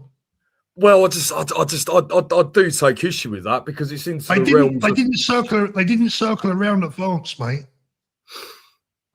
And you know well, why? yeah, but who's, You know who's why? they? Yeah, but who's they? I mean, I don't know what. All I know is that people are bandying the words ethno-nationalists about, and no one's really named names apart from Steve Laws, who, as I said, Yeah, I can't see why he's such a big worry at this stage. yeah, yeah. No, I to agree. anyone. But if you maybe I see, I may not. You may sit there watching YouTube all day. I have no idea. But I see a lot of videos that are sent to me by people on YouTube, and I won't be mentioning their names, not just for the sake that I'm not going to give them the publicity, but I see a number of videos, a number of channels that are pushing that kind of belief system, and they are circling around Rupert, and they are saying Rupert's our saviour. And now what I'm saying is that if Rupert doesn't get to grips with that early on, he's going to fall into the trap of allowing the media to use those people. And this is where people like Steve Laws are significant, because the mainstream media will say, look who's supporting this guy, and he won't denounce him. He's in fact, and this is very dangerous. And I think I'm right on that. And if I'm proved wrong, happy days. But I just I want Rupert to succeed. Yeah, well, the thing is, you might be right about everything you just said, but the question is, who cares? Who cares what the media think? Who cares what the establishment again, I agree. I agree Rupert again. Doesn't, and that's why people like him. Look, I agree 100%, but I go back to my answer to I think it was the last caller. It's not us. We're already there. We're preaching to the converted, right? It's Middle England that we got to convince, and it's Middle England that will win the next general election. Well, I think Middle England have largely had enough. I mean, I hope they have. But are they awake enough and have? Right, okay, you're right. Now let me look just at how many. Just a quick. Do you know who they're going to vote for? Do you know who they're going to vote for? You know who Middle England they're going to vote for? Well, I was just about to say, look how many Reform members and candidates have already moved over to Restore Britain. Hopefully, but not enough. I'm sure a lot of them also moved over to Advance. But what I was going to say to you is, when I talk about Middle England, look who they're going to vote for. Like they're a lot of them still are going to vote Reform because they're not actually that educated. They think Nigel Farage is our saviour when we all know that he's not. Well, I don't know. I mean, we're not political pollsters. A lot can happen, but I've not. I mean, okay. Because that's another thing that the Reform Party love to do is write off the so-called online right. They keep repeating that the internet isn't real life, so you shouldn't believe any sort of activity you see on the internet. But I mean, obviously, if you are to just look at online, ever since Rupert made his announcement, I've never seen so many comments saying things like, I've never voted in my life, I'm 60 odd years old, whatever, never voted, but I've finally seen someone who I want to vote for. Yeah. I think these things are significant. We can argue all day long about, whether it represents the majority of the populace, but there's an undeniable groundswell that Rupert Lowe is causing. And I say this as an Advance member, and I would like us to get together, same as you. Yeah, so would I. Yeah. But obviously, no two parties are going to have exactly the same policies, and I'm sure that all needs to be, thought out behind the scenes.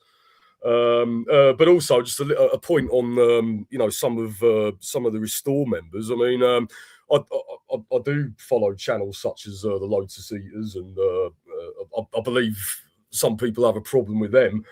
I don't. Again, I've not heard anything from any of them personally that makes me think that they're the second coming of the National Front. As to neither have I. Neither have I. What I'm saying is, we just have to be careful. Rupert has to be careful because the vultures are already circling, right? And the bigger he gets, the more popular he gets. And here's the danger. Like I said to a previous caller, there's only one Rupert Lowe. He has got to find, I don't know, let's just say 500 candidates, because there are people with extreme views that are currently portraying or making eyes at Rupert and his party. If if any of them get through the vetting process, the media will have a fucking field day with the whole thing. Now, we can say we don't care, but Middle England will.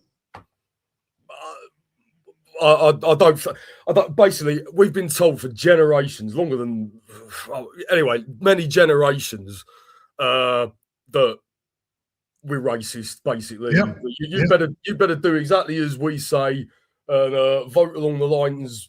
Well, we voted against mass immigration for generations, and it's just been shoved back in our face time and time again. Now, when around about 10 years or so ago, when this woke agenda kind of really just took hold of things, the DEI policies, the hate crime, all of that. I mean, I said back then, all this is going to do is it'll be a self-fulfilling prophecy. It will create more and more anger. It will lead to more kind of far right thinking. I mean, I agree with Ben B, but I do really think I really would like us to dispense with this left-right dichotomy, because I think that's equally be used to shut down debate and keep us down. Oh, well, if you think this way, you're far right or you're far left. It's just it's a means to kind of keep us scared of speaking out on any issue. And we're at a point now whereby, the government are bringing in all these migrants. They are a standing army. I mean, you're in Spain, who are members of the EU, who have they've just announced they want a mercenary army brought in from overseas. I mean, civil war is coming.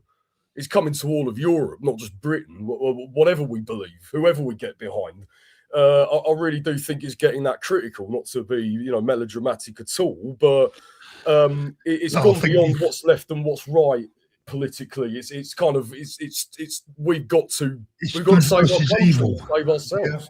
Yeah, I agree. Lewis, you've been a great caller. Thank you very much. I'm going to move on because I've got a lot of people still waiting. Thank you so much and have a good weekend. Thank you for calling. I really appreciate it. Let's bring our dear friend in. I was going to bring Alan. Yeah, there he is. Sorry, Alan. I know you've been waiting a long time. How you doing, mate? It's okay, Paul. It's okay. Okay. Ooh, big one tonight. I'm not doing too bad. Listen, people, let me just say this. I've been out today because I've got my ass on my wheelchair in my car, and I went to see somebody who I think is a special man, and that was Ben the Beeb. I met him today. Now, it doesn't matter who you are, what you think. It's like I said to him, my face, I like the people's face in this show tonight. If it's not done correctly, right, the deportations, then we're going to end up with actual gangs all setting up on the streets, fighting with one another. It's got to be done democratically, and it's got to be done politically. So you've got to get behind the people who you think. Now, I think Rupert Lowe is a fantastic human being, and I do agree with a lot of things that he says, but it's the way he says it.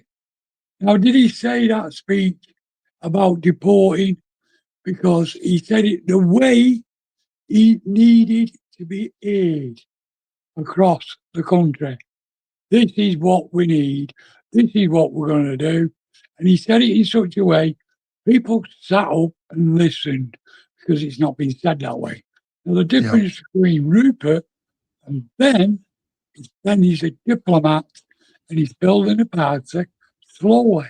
And like he said to me today, right, everything has to go through the college, everything has to go through lawyers, and the policies have to be thought out. I could not just think of a policy and throw it into advance and hope for the best, because it might be against the law. It might be against the advanced college and the members, which is correct, right?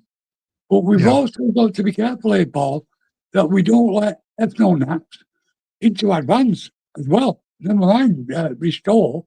I don't think Rupert is an ethnonat. No, definitely not. Neither do I. Where people are getting the knickers in the twist here is Steve Laws has come out publicly and said that he is endorsing Rupert Lowe. That is people who, like me, who have seen things, because as you know, I sit and study, and you read things, you hear things on different podcasts, because that many different podcasts, it's unbelievable. But at the end of the day, he's endorsed. Now, whether Rupert is aware of that, no one knows. Not me, not you, not nobody. So Rupert's come out and said it the way he wanted to say it, because he needed the country to sit up and listen. And he said it like a leader. And that's where I'll give it Rupert in that sense. Yeah. I don't think he knows. If he is, I don't think he's aware of that he is surrounded with ethno-nats or National Front people. Alan, can I just stop you there a second? I'm not saying that he is. What I've said was he has to be careful that that doesn't happen. And Steve, let me just go back to Steve Laws for a moment, because his name comes up a lot, right? And to be fair to the guy, you know, I don't like to talk about people really unless they've got the chance to answer what I'm saying. But so Steve, let me be clear on Steve Laws. Steve Laws has the right to believe what he wants to believe in. He has the right to believe in what he wants, to speak about what he believes in, and he has the right to support any political party that he likes. And I'm not just talking about Mr. Laws here. I'm talking about a number of other people that I've seen on X, people that are fairly well known and people that are have got histories. Rupert just has to be careful that he doesn't allow them to tarnish his reputation and restores potential. I'm desperate for Restore and Advance to thrive and win somehow between them the next general election. So anything that comes up that concerns me, I'm going to point it out. And I would hope that Rupert has seen this before anyone else. When I watched your video, I saw what you saw. So to me, it was clear. Because sometimes it's people that are fully awake, that can see the problem, understand what you was doing. You was putting your view across, but you was also asking the viewers for what they thought. So he was asking questions to the viewers. And that is where the message got misunderstood. Yeah, I believe so. I understood it. But going back to today, I've had a wonderful day with Sarah, Ben Nabib, and Barack, and all the wonderful people I've met in Denton today. And thank you for everybody who has made me feel welcome, especially Ben. Give me a good 10 minutes. Did you had a good day then, yeah? Yeah, I've got my hat, I've got my badge for Advance, and Sarah's going to deliver something to Tommy for me, and Barack is going to deliver the other presents, because Howard Cox had to get off because one of his children's been took into hospital, sadly, which I hope he's okay, or she's okay, whichever child it is. But he had to get off before I got there. So, you know, but I've had a wonderful day with them all.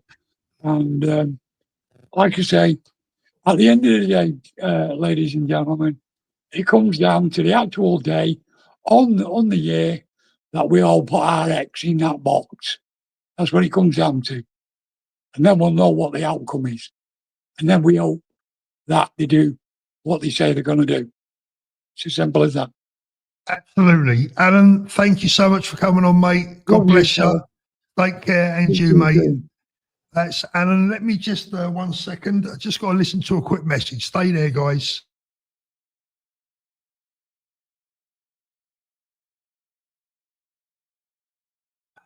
Yep, sorry, just had to have a listen there too. And let's get through. I will be getting, let's have a look. Who's up next? We've got, who's in the waiting room? We've got Nick Core, we have Bob, we have Farty Pants, FP, we have Grandad Pete, and we have Charlie K. I just want to read one or two of the long overdue supers. Thank you, Sandra is a new member. Thank you, Sandra. The only CalMac, Advance and Reform will split vote in Denton, letting the psychotic Greens in. Advance need to pull out of Welsh elections for the Welsh people's sake. Thank you very much for that. M. Tunnicliffe, I would like to see the video. Lots saying spot on. June, thank you so much for that. Kanzuk Clout, respectfully, I haven't heard Rupert mention deporting brown-skinned people. I never said he did. He outlined criteria completely unrelated to skin colour. Again, you know, I repeat for the 50th time, nowhere in that video, nowhere did I said that Rupert Lowe wants to deport people that have a different colour skin. I repeat, what I did say, he has to be careful that he doesn't get people around him that do feel that way, because that is a recipe for defeat, not for victory. Just to be very, very clear on that. Michael, thank you, Michael. I definitely misunderstood. I switched it off in disgust after about 15 minutes. I tried to get back and give it another chance, but the video had gone. Look, Michael, do you know what? This is probably my fault. I preempted the video. Thank you for that. Really appreciate that. I preempted the video with a bespoke, custom-made intro today saying, guys, I'm not preaching. I hope this message comes across as it's meant. Please listen carefully. I'm not a wordsmith. I'm not super educated. These are my thoughts, my opinions. Have a listen. Tell me what you think. Within 5 minutes, it all kicked off, and I thought, you know what? I've got to readdress this. I'm going to go live, face it live. People can come on and criticise me live, and it gives me a better chance to explain. Hopefully that has taken place. Real freedom of special original. The process will take years. Things like poor English deportations will be years and years down the line. Jackie Lee, thank you. Can you put the link up again? That has been done, Jackie, thank you. Bob Hunter, 14 years of Tory betrayal. Cameron, May Johnson. 100% I agree with that. Let's bring in Charlie. Charlie, can you hear me? Hello, Paul. How are you, mate? You all right? I'm really good, Charlie. How are you, brother? Yeah, I'm good, brother. I'm good. Now, listen, I don't know what video everyone's going on about. I'm not gonna lie, I didn't see it. So whatever criticism you're getting, I'm not here for that. That's all right, but I don't mind. No, it's all right. So I've come up to speak to you tonight because obviously now I've been watching a few of Rupert Lowe's interviews, and not just from recently, but from the past year. And even when he was in Reform, and it was towards the end, and well, obviously Nigel spoke the other day at the conference, didn't he? And he said the reason he got rid of Rupert was because of the about mass deporting. deportations, yeah. Now I agree we need mass deportations. I agree with that 100%. Yeah. My only concern I've got with that is how do we do this without allowing the ethno-nats to take us back to a very bad time in the UK when white people couldn't sit in a room with black people and stuff like that? How do we do that? Because people are going to jump on that, and people are going to get racially abused, and it's not, you know, I've got a lot of black friends and stuff, you know, and it's not about race or anything like that, but people are going to jump on that, you know. On both sides. Yeah. And that's why I'm wondering, how can we do this process of mass deportations without allowing people's skin colour and race come into it? Well, look, you know, I mean, look, I'm not being patronising when I say this, but I mean, there's a young man here that actually is talking a lot more sense than a lot of older people that I had slagging me off earlier on. And what I was saying, Charlie, that this has to be done very carefully if we're to avoid civil war. I don't want, listen, it's all right for me, and it's all right for some of these lunatics sitting at home wanting to see bloodshed on our streets, because most of us, well, here's the other thing, Charlie. Most of us are too old to be involved in the first place. It's going to be people of your age that are dying. Yeah. Not me. No. And not some of these 60-year-old keyboard warriors sitting behind a computer screen saying I'm ready to fight when they're too old to get out of their chair half the time, right? It's people of your age that is going to die. Yeah. And I 100%. want to avoid that. Yeah, no, I do. And this is what I'm saying is that this is why, obviously, with the mass deportation, there's going to have to be a clear, coherent plan. And I think with the vetting, I think even when people want to join, because like you said about Rupert, he's got to not allow the ethno-nats to join the party that are going to try and ruin him, are going to try and ruin Advance. Because, like, again, I don't know what's happening with Advance and what's it called, Restore. I mean, I saw the other day Rupert put up a post saying they're welcome, but yet we're now on Saturday and there's still no movement. You know, there's still two separate parties that have not got together yet, so I don't know what the hell's going on. But again, I just think in terms of policy, but this is why, and I think a reason why as well is that I understand people. Obviously, people want them to. A lot of people is calling for people to go to Restore and Advance. Now, I think my real honest opinion, I think the reason why people are going to stick with Reform for the next election is because the election is going to come a lot sooner than what people are thinking. I think you're probably right there.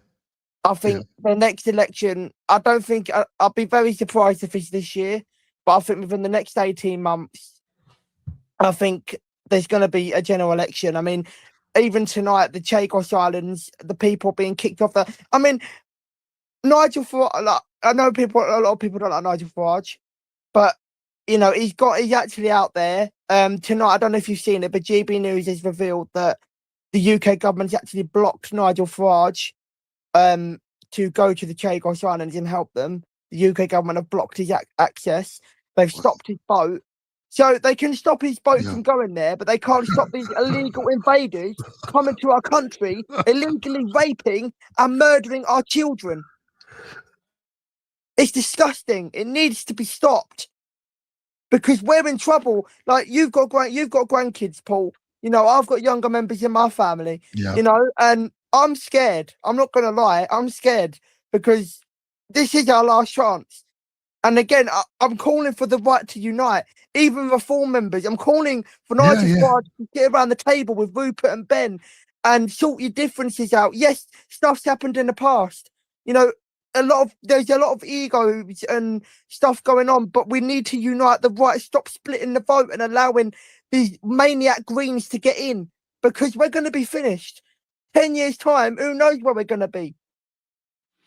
I mean, look, Charlie, what can I add to that other than a big round of applause? I think you're absolutely bang on, you know. And I wasn't laughing. I was laughing about when you said about they can't stop the boats, but they can stop Farage. I mean, it's just about sums them up, doesn't it, really? That's what I mean. But this is what I'm saying. We need to get. We need. I don't care who gets in. Like I said to you the other day, if it's ET in his spaceship, please stop this madness. And again, you know, I'm against obviously all the illegal migrants. But one thing I don't want to happen is I don't want people that have made a living here, that have lived here for 50, 60 years to be deported. That's one thing that will be against. Yeah. Because people that have made a living, I mean, I'll go out of a care every Saturday. I've got cerebral palsy and I go out every Saturday. I went out today with one of them. He's Nigerian. He's a lovely man. We went up London and actually there is the Iranian protest in London today. And, you know, British people were standing in solidarity with the Iranians and it's actually a lovely sight to see. But that's you know, and I just think what I don't want is I don't want to rush into an election and a party to get in without a credible plan. And this is what I'm saying is that Advance and Restore, I think they need another couple of years to get properly together, put a policy together that's going to allow you to do this properly, because otherwise ethno-nats are going to jump onto it and it's going to make you guys look bad. And you're not bad people, because we agree with everything that you're saying. Yeah, I appreciate that. And well, I'm not sure everyone would agree with what I've been saying. And maybe I don't always articulate myself well enough. But I've got to tell you, mate, once again, you have articulated yourself very well tonight indeed. Charlie, thank you so much for that. Always a great caller, mate. All the best. Have all the best. Good weekend. Take care. Thank you very much. Grandad Pete, how you doing, Pete? Hi, Paul. How you doing? Can you hear me okay? Yes, mate, I can hear you very well indeed. How are you? Cool, I'm good. I apologize if you can't hear me. Fantastic. I'm going through some drugs at the moment that are not making me feel too good. No, I can hear you very well, mate. I hope Okay. you're doing okay. Cool, no worries. A couple of things, mate. Where was it? Charlie was just on then. Yeah, young Charlie. Yeah.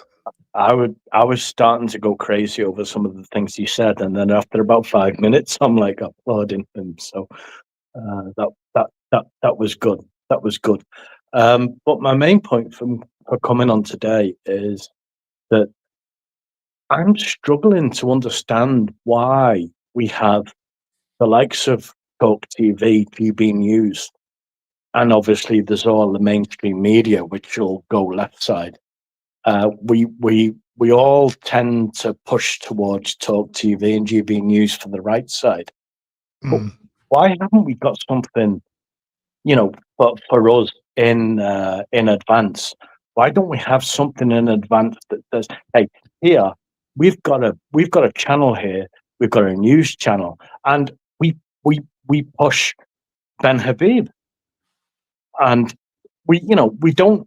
Okay, I understand that Talk TV have got half an hour of Ben once per week, but we don't have the Farage show. We don't have Rupert Lowe coming on here, and everybody wants to interview Rupert Lowe, and he comes on and does his 10 and 5 minute sound bites. I'm going to do this and this, but nobody listens to Ben. Andy the Gabby Cabby. I watch him, and all I ever hear from him is reform. I look at the other young guy, British Dan, is it Dan? British Dan. Yeah. Everything is reform. Oh, Nigel wouldn't say this. Now, where's the channel? Where is the the YouTube mainstream channel for Advance? Well, where's our outlet? Nobody has an outlet. I think this is probably it, to be fair. This is probably as good as it gets for the moment, at least. One of the problems with that is that, look, these independent channels, they back whoever they want to back, and that's their right. Personally, I back Ben and Advance, but I also back Rupert and Restore. But, they obviously, to have their own channel, to give you an example, Dan Wootton is one of the best sort of presented shows in the respect that it's very professional, that they throw in lots of clips. He's got a producer in the background, etc. Very professional, but also very expensive to run. So whether that is something that they will consider down the line, I don't know. But for now, the independent channels is probably as good as it gets. But I think that they do definitely need more PR. That's for sure. Yeah, it's unfortunately PR is the big thing online at the moment, and that's the way we have to go. Big up to a few of those guys who I've listened to tonight. I think I listened to Sarah a couple of nights now, and she's amazing. And the guy who served in Northern Ireland tonight, this guy should have his own channel. Every single thing he said was fantastic. We've got. I think we have the people that can demonstrate Ben's or Advance's policies. Yeah. But we don't have the vehicle to be able to put them out to the masses. And I'm lucky enough, although I'm struggling at the moment, obviously, with cancer, but I still have my parents. They're in their 80s, and all they ever see is is Nigel Farage. Nigel Farage is the Messiah. Oh, he's the Messiah. I'm going to vote for Nigel. And I'm talking to them and I'm saying, yeah, but can you look at Ben Habib, look at what he's saying, and compare this to what Nigel's saying. And my father in particular is really, really now just getting into Ben. But it took me over a year to get the guy to even consider Ben. And I'm thinking, why is that? And it's because he looks at GB News. He looks at he's moved from the MSN. He's moved from BBC. He's moved from ITN. He's moved from all those crazy MSN channels. And now gone to more the independent channels. But the independent channels really consist of GBN and GB News and Talk TV. Now, like you, I absolutely love the blonde girl, Alex. Yeah, I mean, Alex is a fantastic person. She eloquently puts everything across, and she has such I think she had a bit of a wobble this week though, mate. Yeah, exactly, and that's what I was going to say. I mean, when someone drills down into it, she's wobbling because she's a reformist. Yeah, absolutely. And so I've got my dad round here, he's 85, 86, and we're looking, and I'm saying, well, look at this with Alex, and she, someone's drilling in now to what she says. And he said, I didn't realize. But I'm just one person who's clearly clued up.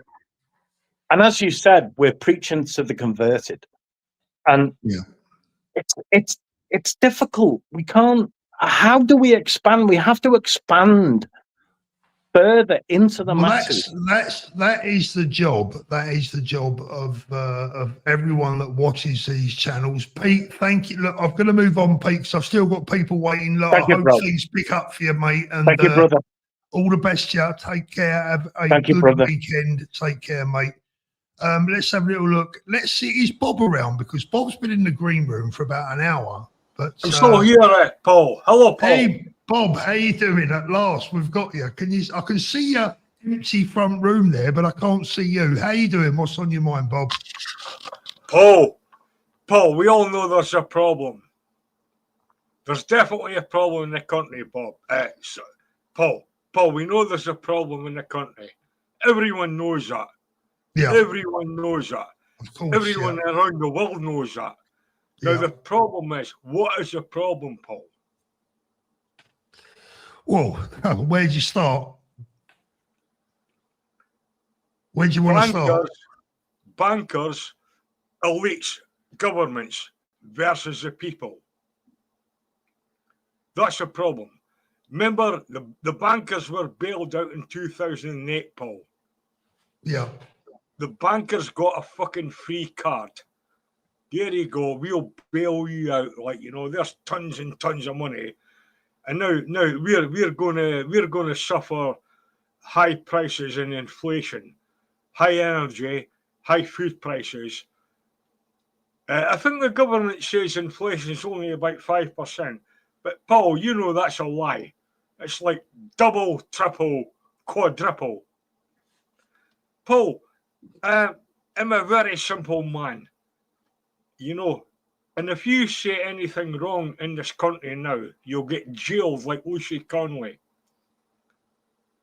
Or you might hang yourself. Yeah. Paul, I swear to God, man. I mean, we British people, I'm a Scottishman, as you can tell. We British people are a union. And I'll tell you something, they will never, ever, ever destroy us. I've listened to the last 3 or 4 people on your channel, Paul, and they've been so kind, so loving, so full of compassion. Yeah. And that is our fundamental nature, Paul. Yeah. Paul, That is I'm a British very for you. simple Yeah. man. I'm a very simple. I live with my cat, you know. I work hard. I go out to work every day. I come home, I feed my cat. She rolls on her belly, like I'm sure your wife does. Got to look after your cats, mate. We've got to look after everyone, Paul, you know. Exactly. You're 100% No, right.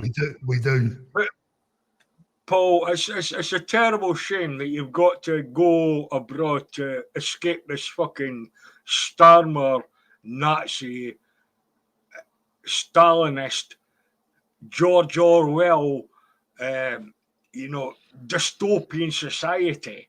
It's absolutely what the fuck's going on, Paul, you know? Well, I think to be fair, Bob, you know, look, you know, as I've said a dozen times before, you know, we kind of planned to retire here in Spain for years, but you know, with Starmer in charge and with what was going on back home, it just brought that forward, and I don't feel that I can trust them enough to go home, because who knows who they want to get their sticky little paws on next.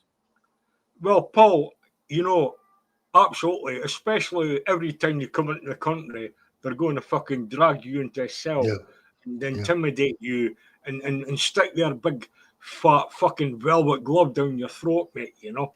Yeah. I don't... The punishment is the process, right? Or the process is the punishment, whichever way you want to look at it. Yeah, Paul, and see the last few callers, especially the Irish guy, because, you know, my mum's an Irish woman from Donegal, but I think the Irish people understand what fucking tyranny is, what starvation is, and what a big government built on your fucking neck means, man, you know? And you know something else, Paul? I'm very lucky, actually, right? I had an alcoholic father that brutalized me until the age of 16. And then I moved on to Borstal. You know, I kind of, what can I say? I became a better man, right?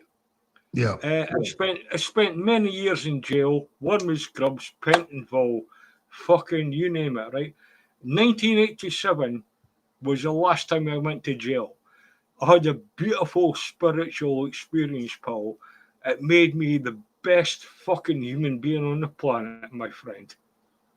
I'll tell you something, Paul. I wouldn't change a single thing in my life. All the hardship, all the pain, fucking, I'd go through it again, mate. And I'm telling you what, I'm fucking up for it, right? I live with my cat.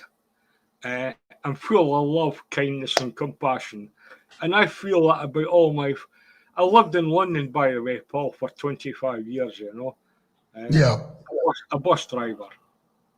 Let me just admit that. But I had a beautiful experience in my life, Paul, that made me a really kind human being. You know, it changed my entire life, you know. I can't hear you, Paul. Sorry, Bob, I'd love to hear about that, but today, you know, we're running on over 2 hours now, and I want to get through the last of the callers, but maybe another time, definitely come on and tell us about that experience, mate. Have a lovely weekend, and thank you always for being a loyal viewer. I really appreciate that. Nick is up next. Nick, good evening. Can you hear me, Nick? Nick, can you hear me? Right, I can't hear Nick. Let's have a look. FP, you're up next. How you doing? Hey, Paul. How are you, friend? I'm very well, my friend. How are you? What's going on? Yeah, just seems to be the topic of tonight, civil war. Well, my opinion is if we deport all foreigners with a criminal record, then the only people that's going to be left in this country are the decent, law-abiding people that want to make a living and live their life in peace. And there will be no civil war if we start deporting the criminals. The only thing that I will say there, I think unfortunately, I think there's a lot of people that are not in prison who are enemies of our country. I'll give you my opinion of how you avoid civil war. The peaceful way, the easiest way is that, for me, we need to ban halal, right? Yeah, yeah. If you ban halal, you instantly, in a non-violent way, you instantly, in a passive way, take away something that a certain demographic won't live without. Okay, so then they have a choice. So I think banning halal is a great way to start. Stopping the boats, deporting the illegals, deporting the criminals.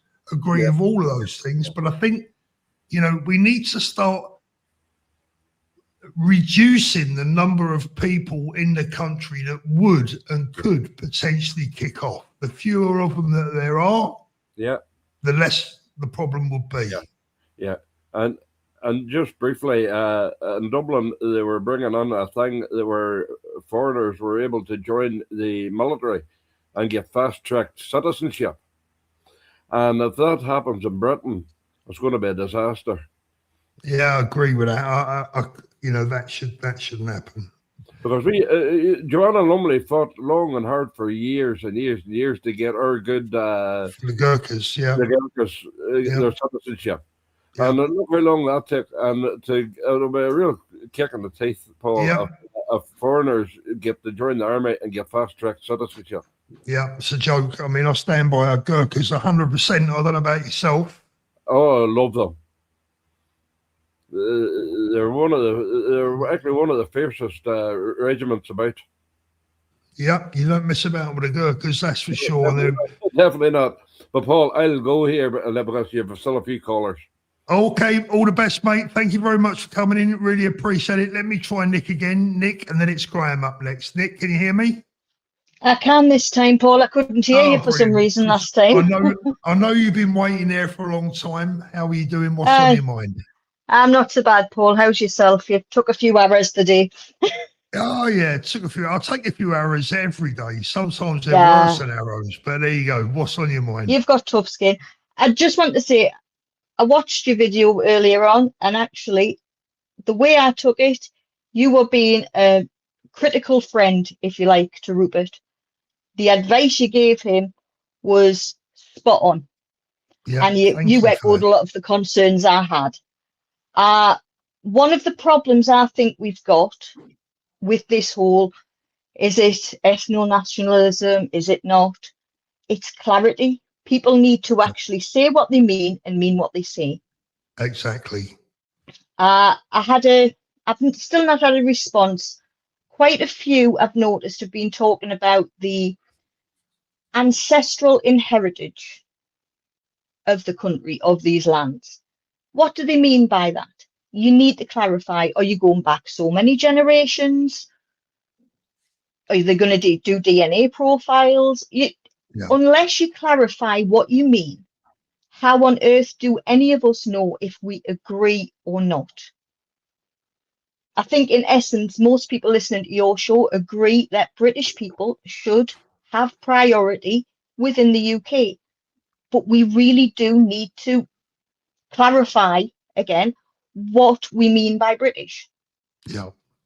Does that make sense? I agree entirely, and yeah, I do agree entirely, because it's open to interpretation otherwise, isn't it? That's my point. And people will interpret whatever they'll take out of it, whatever they want to take out of it as an individual or a group. And it's a weapon for the left. Exactly, and we've gotten into areas now, unfortunately, over the last few weeks, months, we've gotten into areas that we just didn't need to get into. We need to concentrate on winning our goddamn country back. Who gives a shit if someone's 95% English and 1% more than the next person, and their skin's and how the hell are you going to tell? Exactly. I mean, it's complete and utter nonsense. It's total bullshit, and it's a diversion that we just don't need. And again, It is. what I was trying to say earlier on, and thankfully you picked up on it. You know, a critical friend is I like that way of putting it.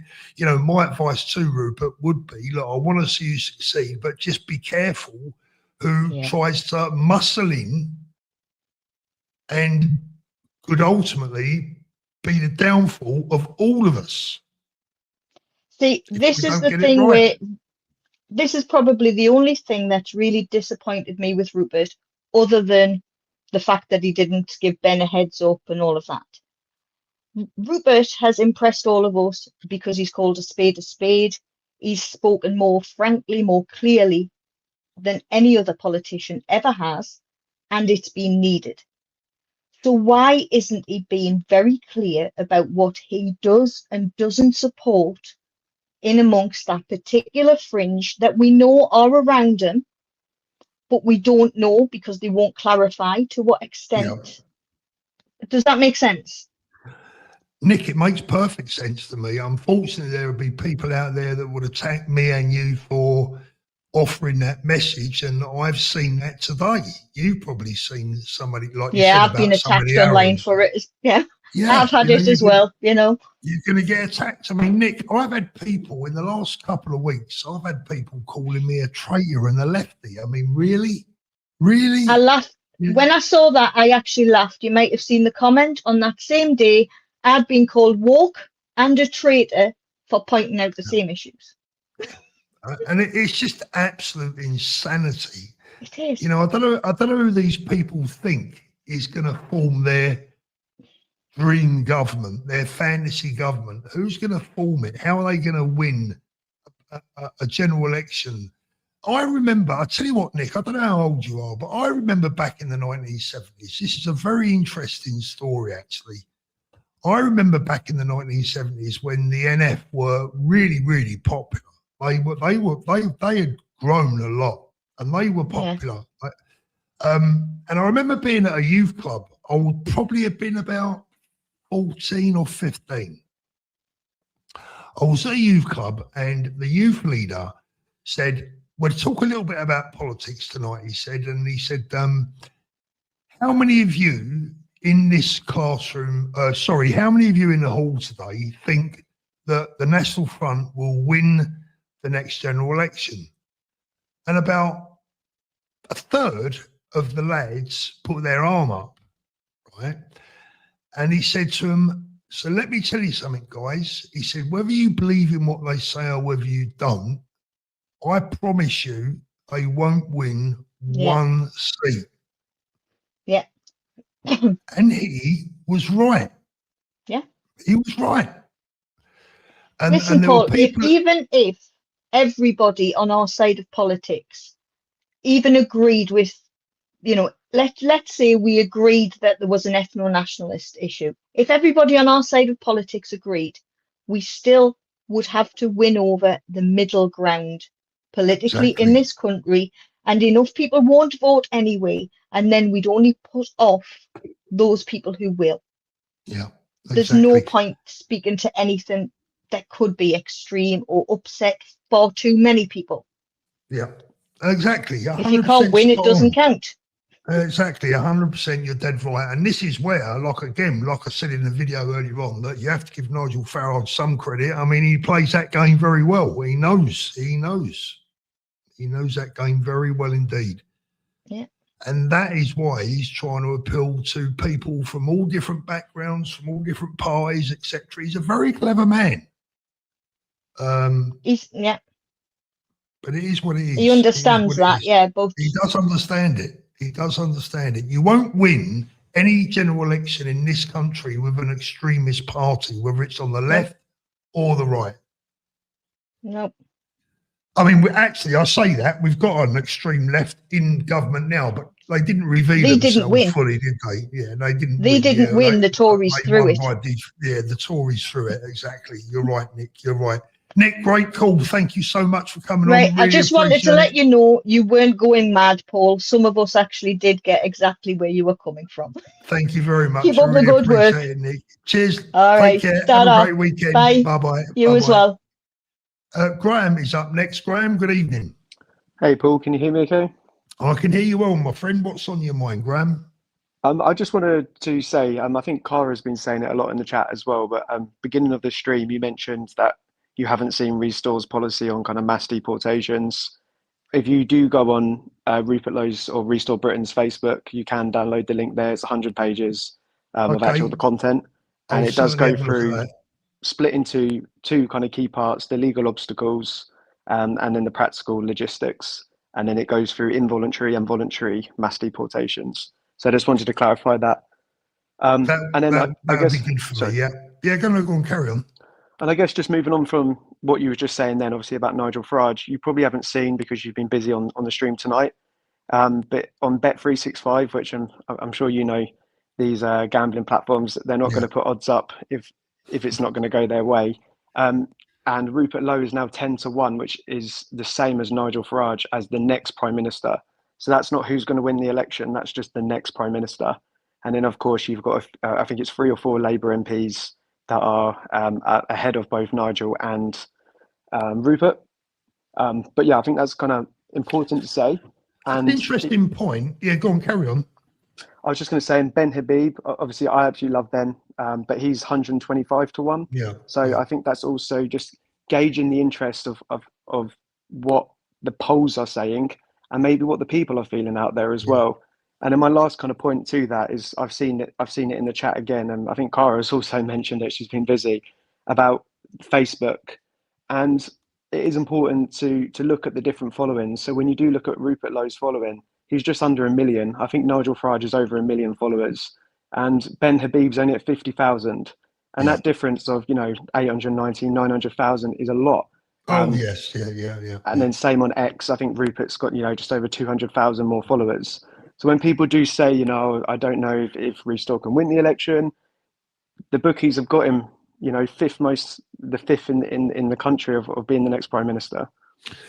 But there's a caveat to that, isn't there? The next Prime Minister, but it doesn't say which party. Agreed. So what are they kind of hinting at there? Could there be some mad takeover of reform? Would he go and amalgamate with the Tories? Probably that's, what they would have more on their mind, that he will try and do a deal with Kemi or, I don't know. I mean, that's unlikely now, isn't it, with Robert Jenrick and Suella Braverman moving over? But I don't know. Have you got any ideas? I'm not sure. I think it's just going to be done with Restore, personally. If you look at Jenrick, he's 80-1. If you look at Kemi, she's 18-1. And, they're not even close. There's plenty of, even Andy Burnham's ahead of Kemi. So, yeah, Look, I'm not sure. I pray to God, Graham, something, and this is what I want my viewers to understand. I pray with all my heart that you're right and these people are right and that Rupert can do it. And I am concerned about any potential invented or what's the right word I'm looking for? The falsely produced carbuncle in the middle of a bloody journey that could put a halt to it. Look, people have said he has the right attitude. He has the right Trump attitude, where he just says, "Oh, Sodom," let him get on with it. And I love that. But the British people, they're not Americans, you see. I think the British psyche is different to the Americans, personally. And I think we're going to take, or Middle England will probably take a little bit more convincing, especially if you know what the left are like. They're going to be on it, aren't they? They're going to be on it. If Rupert Lowe farts when he gets out of a car, well, we're going to hear about it. And that's the bottom line. And I'm also thinking about his hundreds of MPs that he's going to need as well to become Prime Minister. Yeah, I've kind of heard you say that a few times over the past couple of streams. I personally feel more hopeful. I think you underestimate the following of Restore. I hope so. You've seen some people say on X, be kind of careful, but there's plenty of little mini Restore constituency groups popping up, and they're setting up their own pages now just to show the passion behind the movement. And it's very much more grassroots led, and it is coming from the people rather than the party asking them to do it, which I think is a good sign. And I think, sorry. Yeah, go. Sorry, no, cutting across you there. Sorry, go. Go. And I was just going to say, I think that will show, maybe the people that are setting up those groups, or it will bring some people in those groups to Rupert Lowe's attention for each of the areas. And then secondly, something that maybe I think you underestimate is the power of the youth around Rupert Lowe. How old's Charlie? I think he's 23, 24 next month. Extremely young. Connor's 27. I think Harrison's 27 or younger. And there'll be a lot of other people that's in their 30s, but also 20s that will be probably surrounding themselves around Rupert. And whether Rupert is the next PM or whether it is someone that's in their 30s or even in their 20s, who knows? Probably not likely. But I think what my point is that the youth are around Rupert, and I think that's something that's very different. And I don't want to come across as insulting here, so please don't take offence, because I know you're on the college. But when you do look at the college, I know it's a panel of experts, according to whoever you ask. Yeah. But there is no youth. And I think that's super important. How many young people under the age of 30 have heard of Advance compared to Restore, or heard of a Ben? I agree entirely on that subject. Entirely. The only caveat I would have to that is that young men are often a lot more hot-headed. I'm not sure I'd want an under 30 with his finger on it, just as a silly example, right? I'm not saying this will be the case, but I'm not sure I'd want an under 30 with his finger on the nuclear button. I'd like someone with a bit more life experience, a family, have gone through, the feelings of grief, the joy of birth, etc. I'd like all that before they get too powerful. Maybe I'm wrong, I don't know. But I think you need a mixture of the energy of youth and the wisdom of the older people. I completely agree. What do you make of, I guess, just last comment before I let you go and you can wrap up your stream, but what do you make of the fact that the bookies have got Rupert 10-1, same as Farage right now? Well, I hope they know. What do I make of it? I hope they know something I don't. It could just be them hedging their bets. You know what the buggers are like. They don't give much away. I think Leicester City, I don't know if you're a football follower, but I think when Leicester City won the Premiership, that taught them a lesson that they've never going to forget, I think. Yeah, I remember that, yeah. Absolutely. But look, I hope it works out. I take it you're a Restore member, are you? Absolutely, yeah, I am. I was an Advance member, being fully transparent. I left Advance, and that was before, well before Rupert kind of announced anything with Restore, setting it as a political party. I personally feel like it just didn't fully align with my views, and a big part of it's the youth for me. I just not seeing many people. I'm in my 30s and not seeing many people in their 30s kind of supporting the movement as much as I would have liked, and I'm seeing the complete opposite with Restore. A lot of my friends also like Restore. I mean, look, that's music to my ears, because one thing that we have missed over the years in back home in the UK is pride amongst our youngsters, and I love that. I admire it, and I love it, and I've taught my kids to be proud of where they come from and who they are, and I think that's been missing. Potentially and most likely because of the way the bloody education system's been slung upon people. So it's great to hear that, and more power to it. Charlie, Graham, thank you so much for coming on. I really appreciate it. Cheers, Paul. All the best, mate. Have a great weekend. That was Graham. Let me move that out. Let's get through some more supers coming in there. Guys, I'm sorry I haven't managed to get into the regular chat this evening, but I've had one call after another, one guest after another. My phone has been ringing and I've not even read the supers yet. So, Shay, the college can and will at some point get infiltrated and the leader will be outed, UKIP 2.0. I don't think that would happen, but you can never write anything off. M. Tunnicliffe, always loved listening to you, Paul. Thank you very much for that. Shell, their plan is to take over CivNets and make us be viewed as lefties. I've seen talk on X that their next goal is to take over the street movement away from Tommy. This is a very important message that is on screen right now. I'm going to read that one again. Their plan, she's talking about ethnonats now, right? Their plan is to take over civnats and make us be viewed as lefties. And haven't we seen that? We've seen this. You see, I got slagged off something rotten by a certain group of people, or an element of my viewers earlier on for that video. But there are viewers like Shell who will have watched that video and understood what I was saying, I hope. So I'll read it again. Their plan is to take over civnats and make us viewed as lefties. I've seen talk on X that their next goal is to take over the street movement and take it away from Tommy. I've heard this myself. Shell, great message, and thank you for the super there. Appreciate it. Mr. Courier, I'd like to ask Rupert, when you become an English citizen, I'm English through and through. My wife is a British-born Jamaican. My kids obviously are half-caste, and my granddad's quarter. Yeah. Do you know what?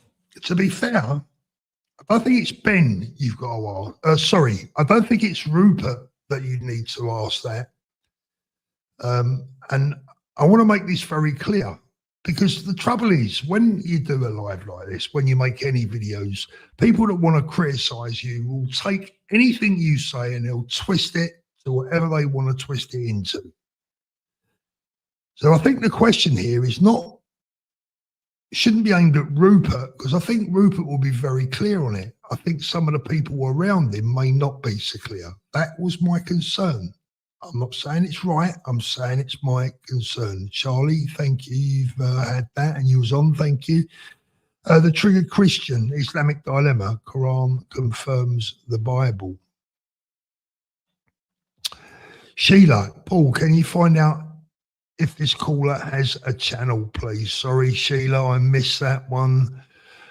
Julie Blackman, thank you, Julie. Ben and Rupert, get the college advisors together and talk, please, for the future of the country. Apologies to you all. I'm not a good speaker. Julie, you always do. All right, Ocean Pier, who was on earlier on. Your message was important, whether factually correct or not, as it's opened up conversation that was obviously needed. By the way, you are a great wordsmith. Thank you for that. I'd like to...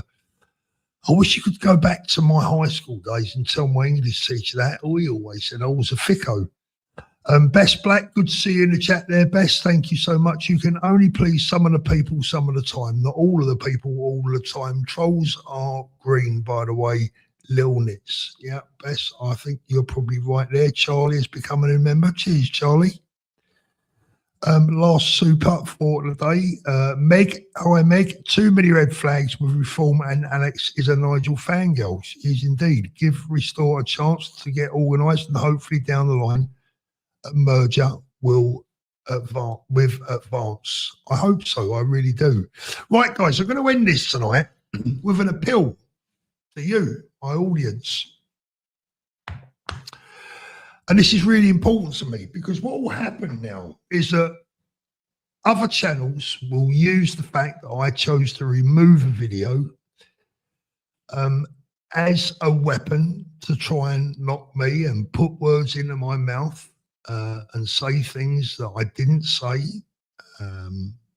They'll delight in that and they will do it. So I would ask you, even if you're not in agreement with what I've said tonight, please put those people right in their comments if they do that. And I'm sure they will. So for the record, I'm going to make it clear for the last time tonight. I support Rupert Lowe. I support Restore Britain.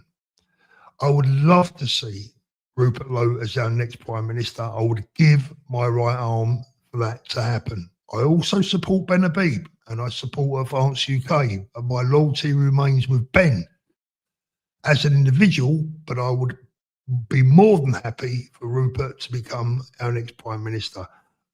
The only point I was making earlier on during that video is that Rupert needs to manage who's around him more closely, and he needs to monitor it very carefully, because if he's not careful, people will get in and amongst him that will not help the cause. And that was the message that I was trying to put out earlier on, but some people didn't listen to the entire video, got their knickers in a twist and started saying that I was saying that Rupert was an FNAT. I never ever said that, and I'm not suggesting it.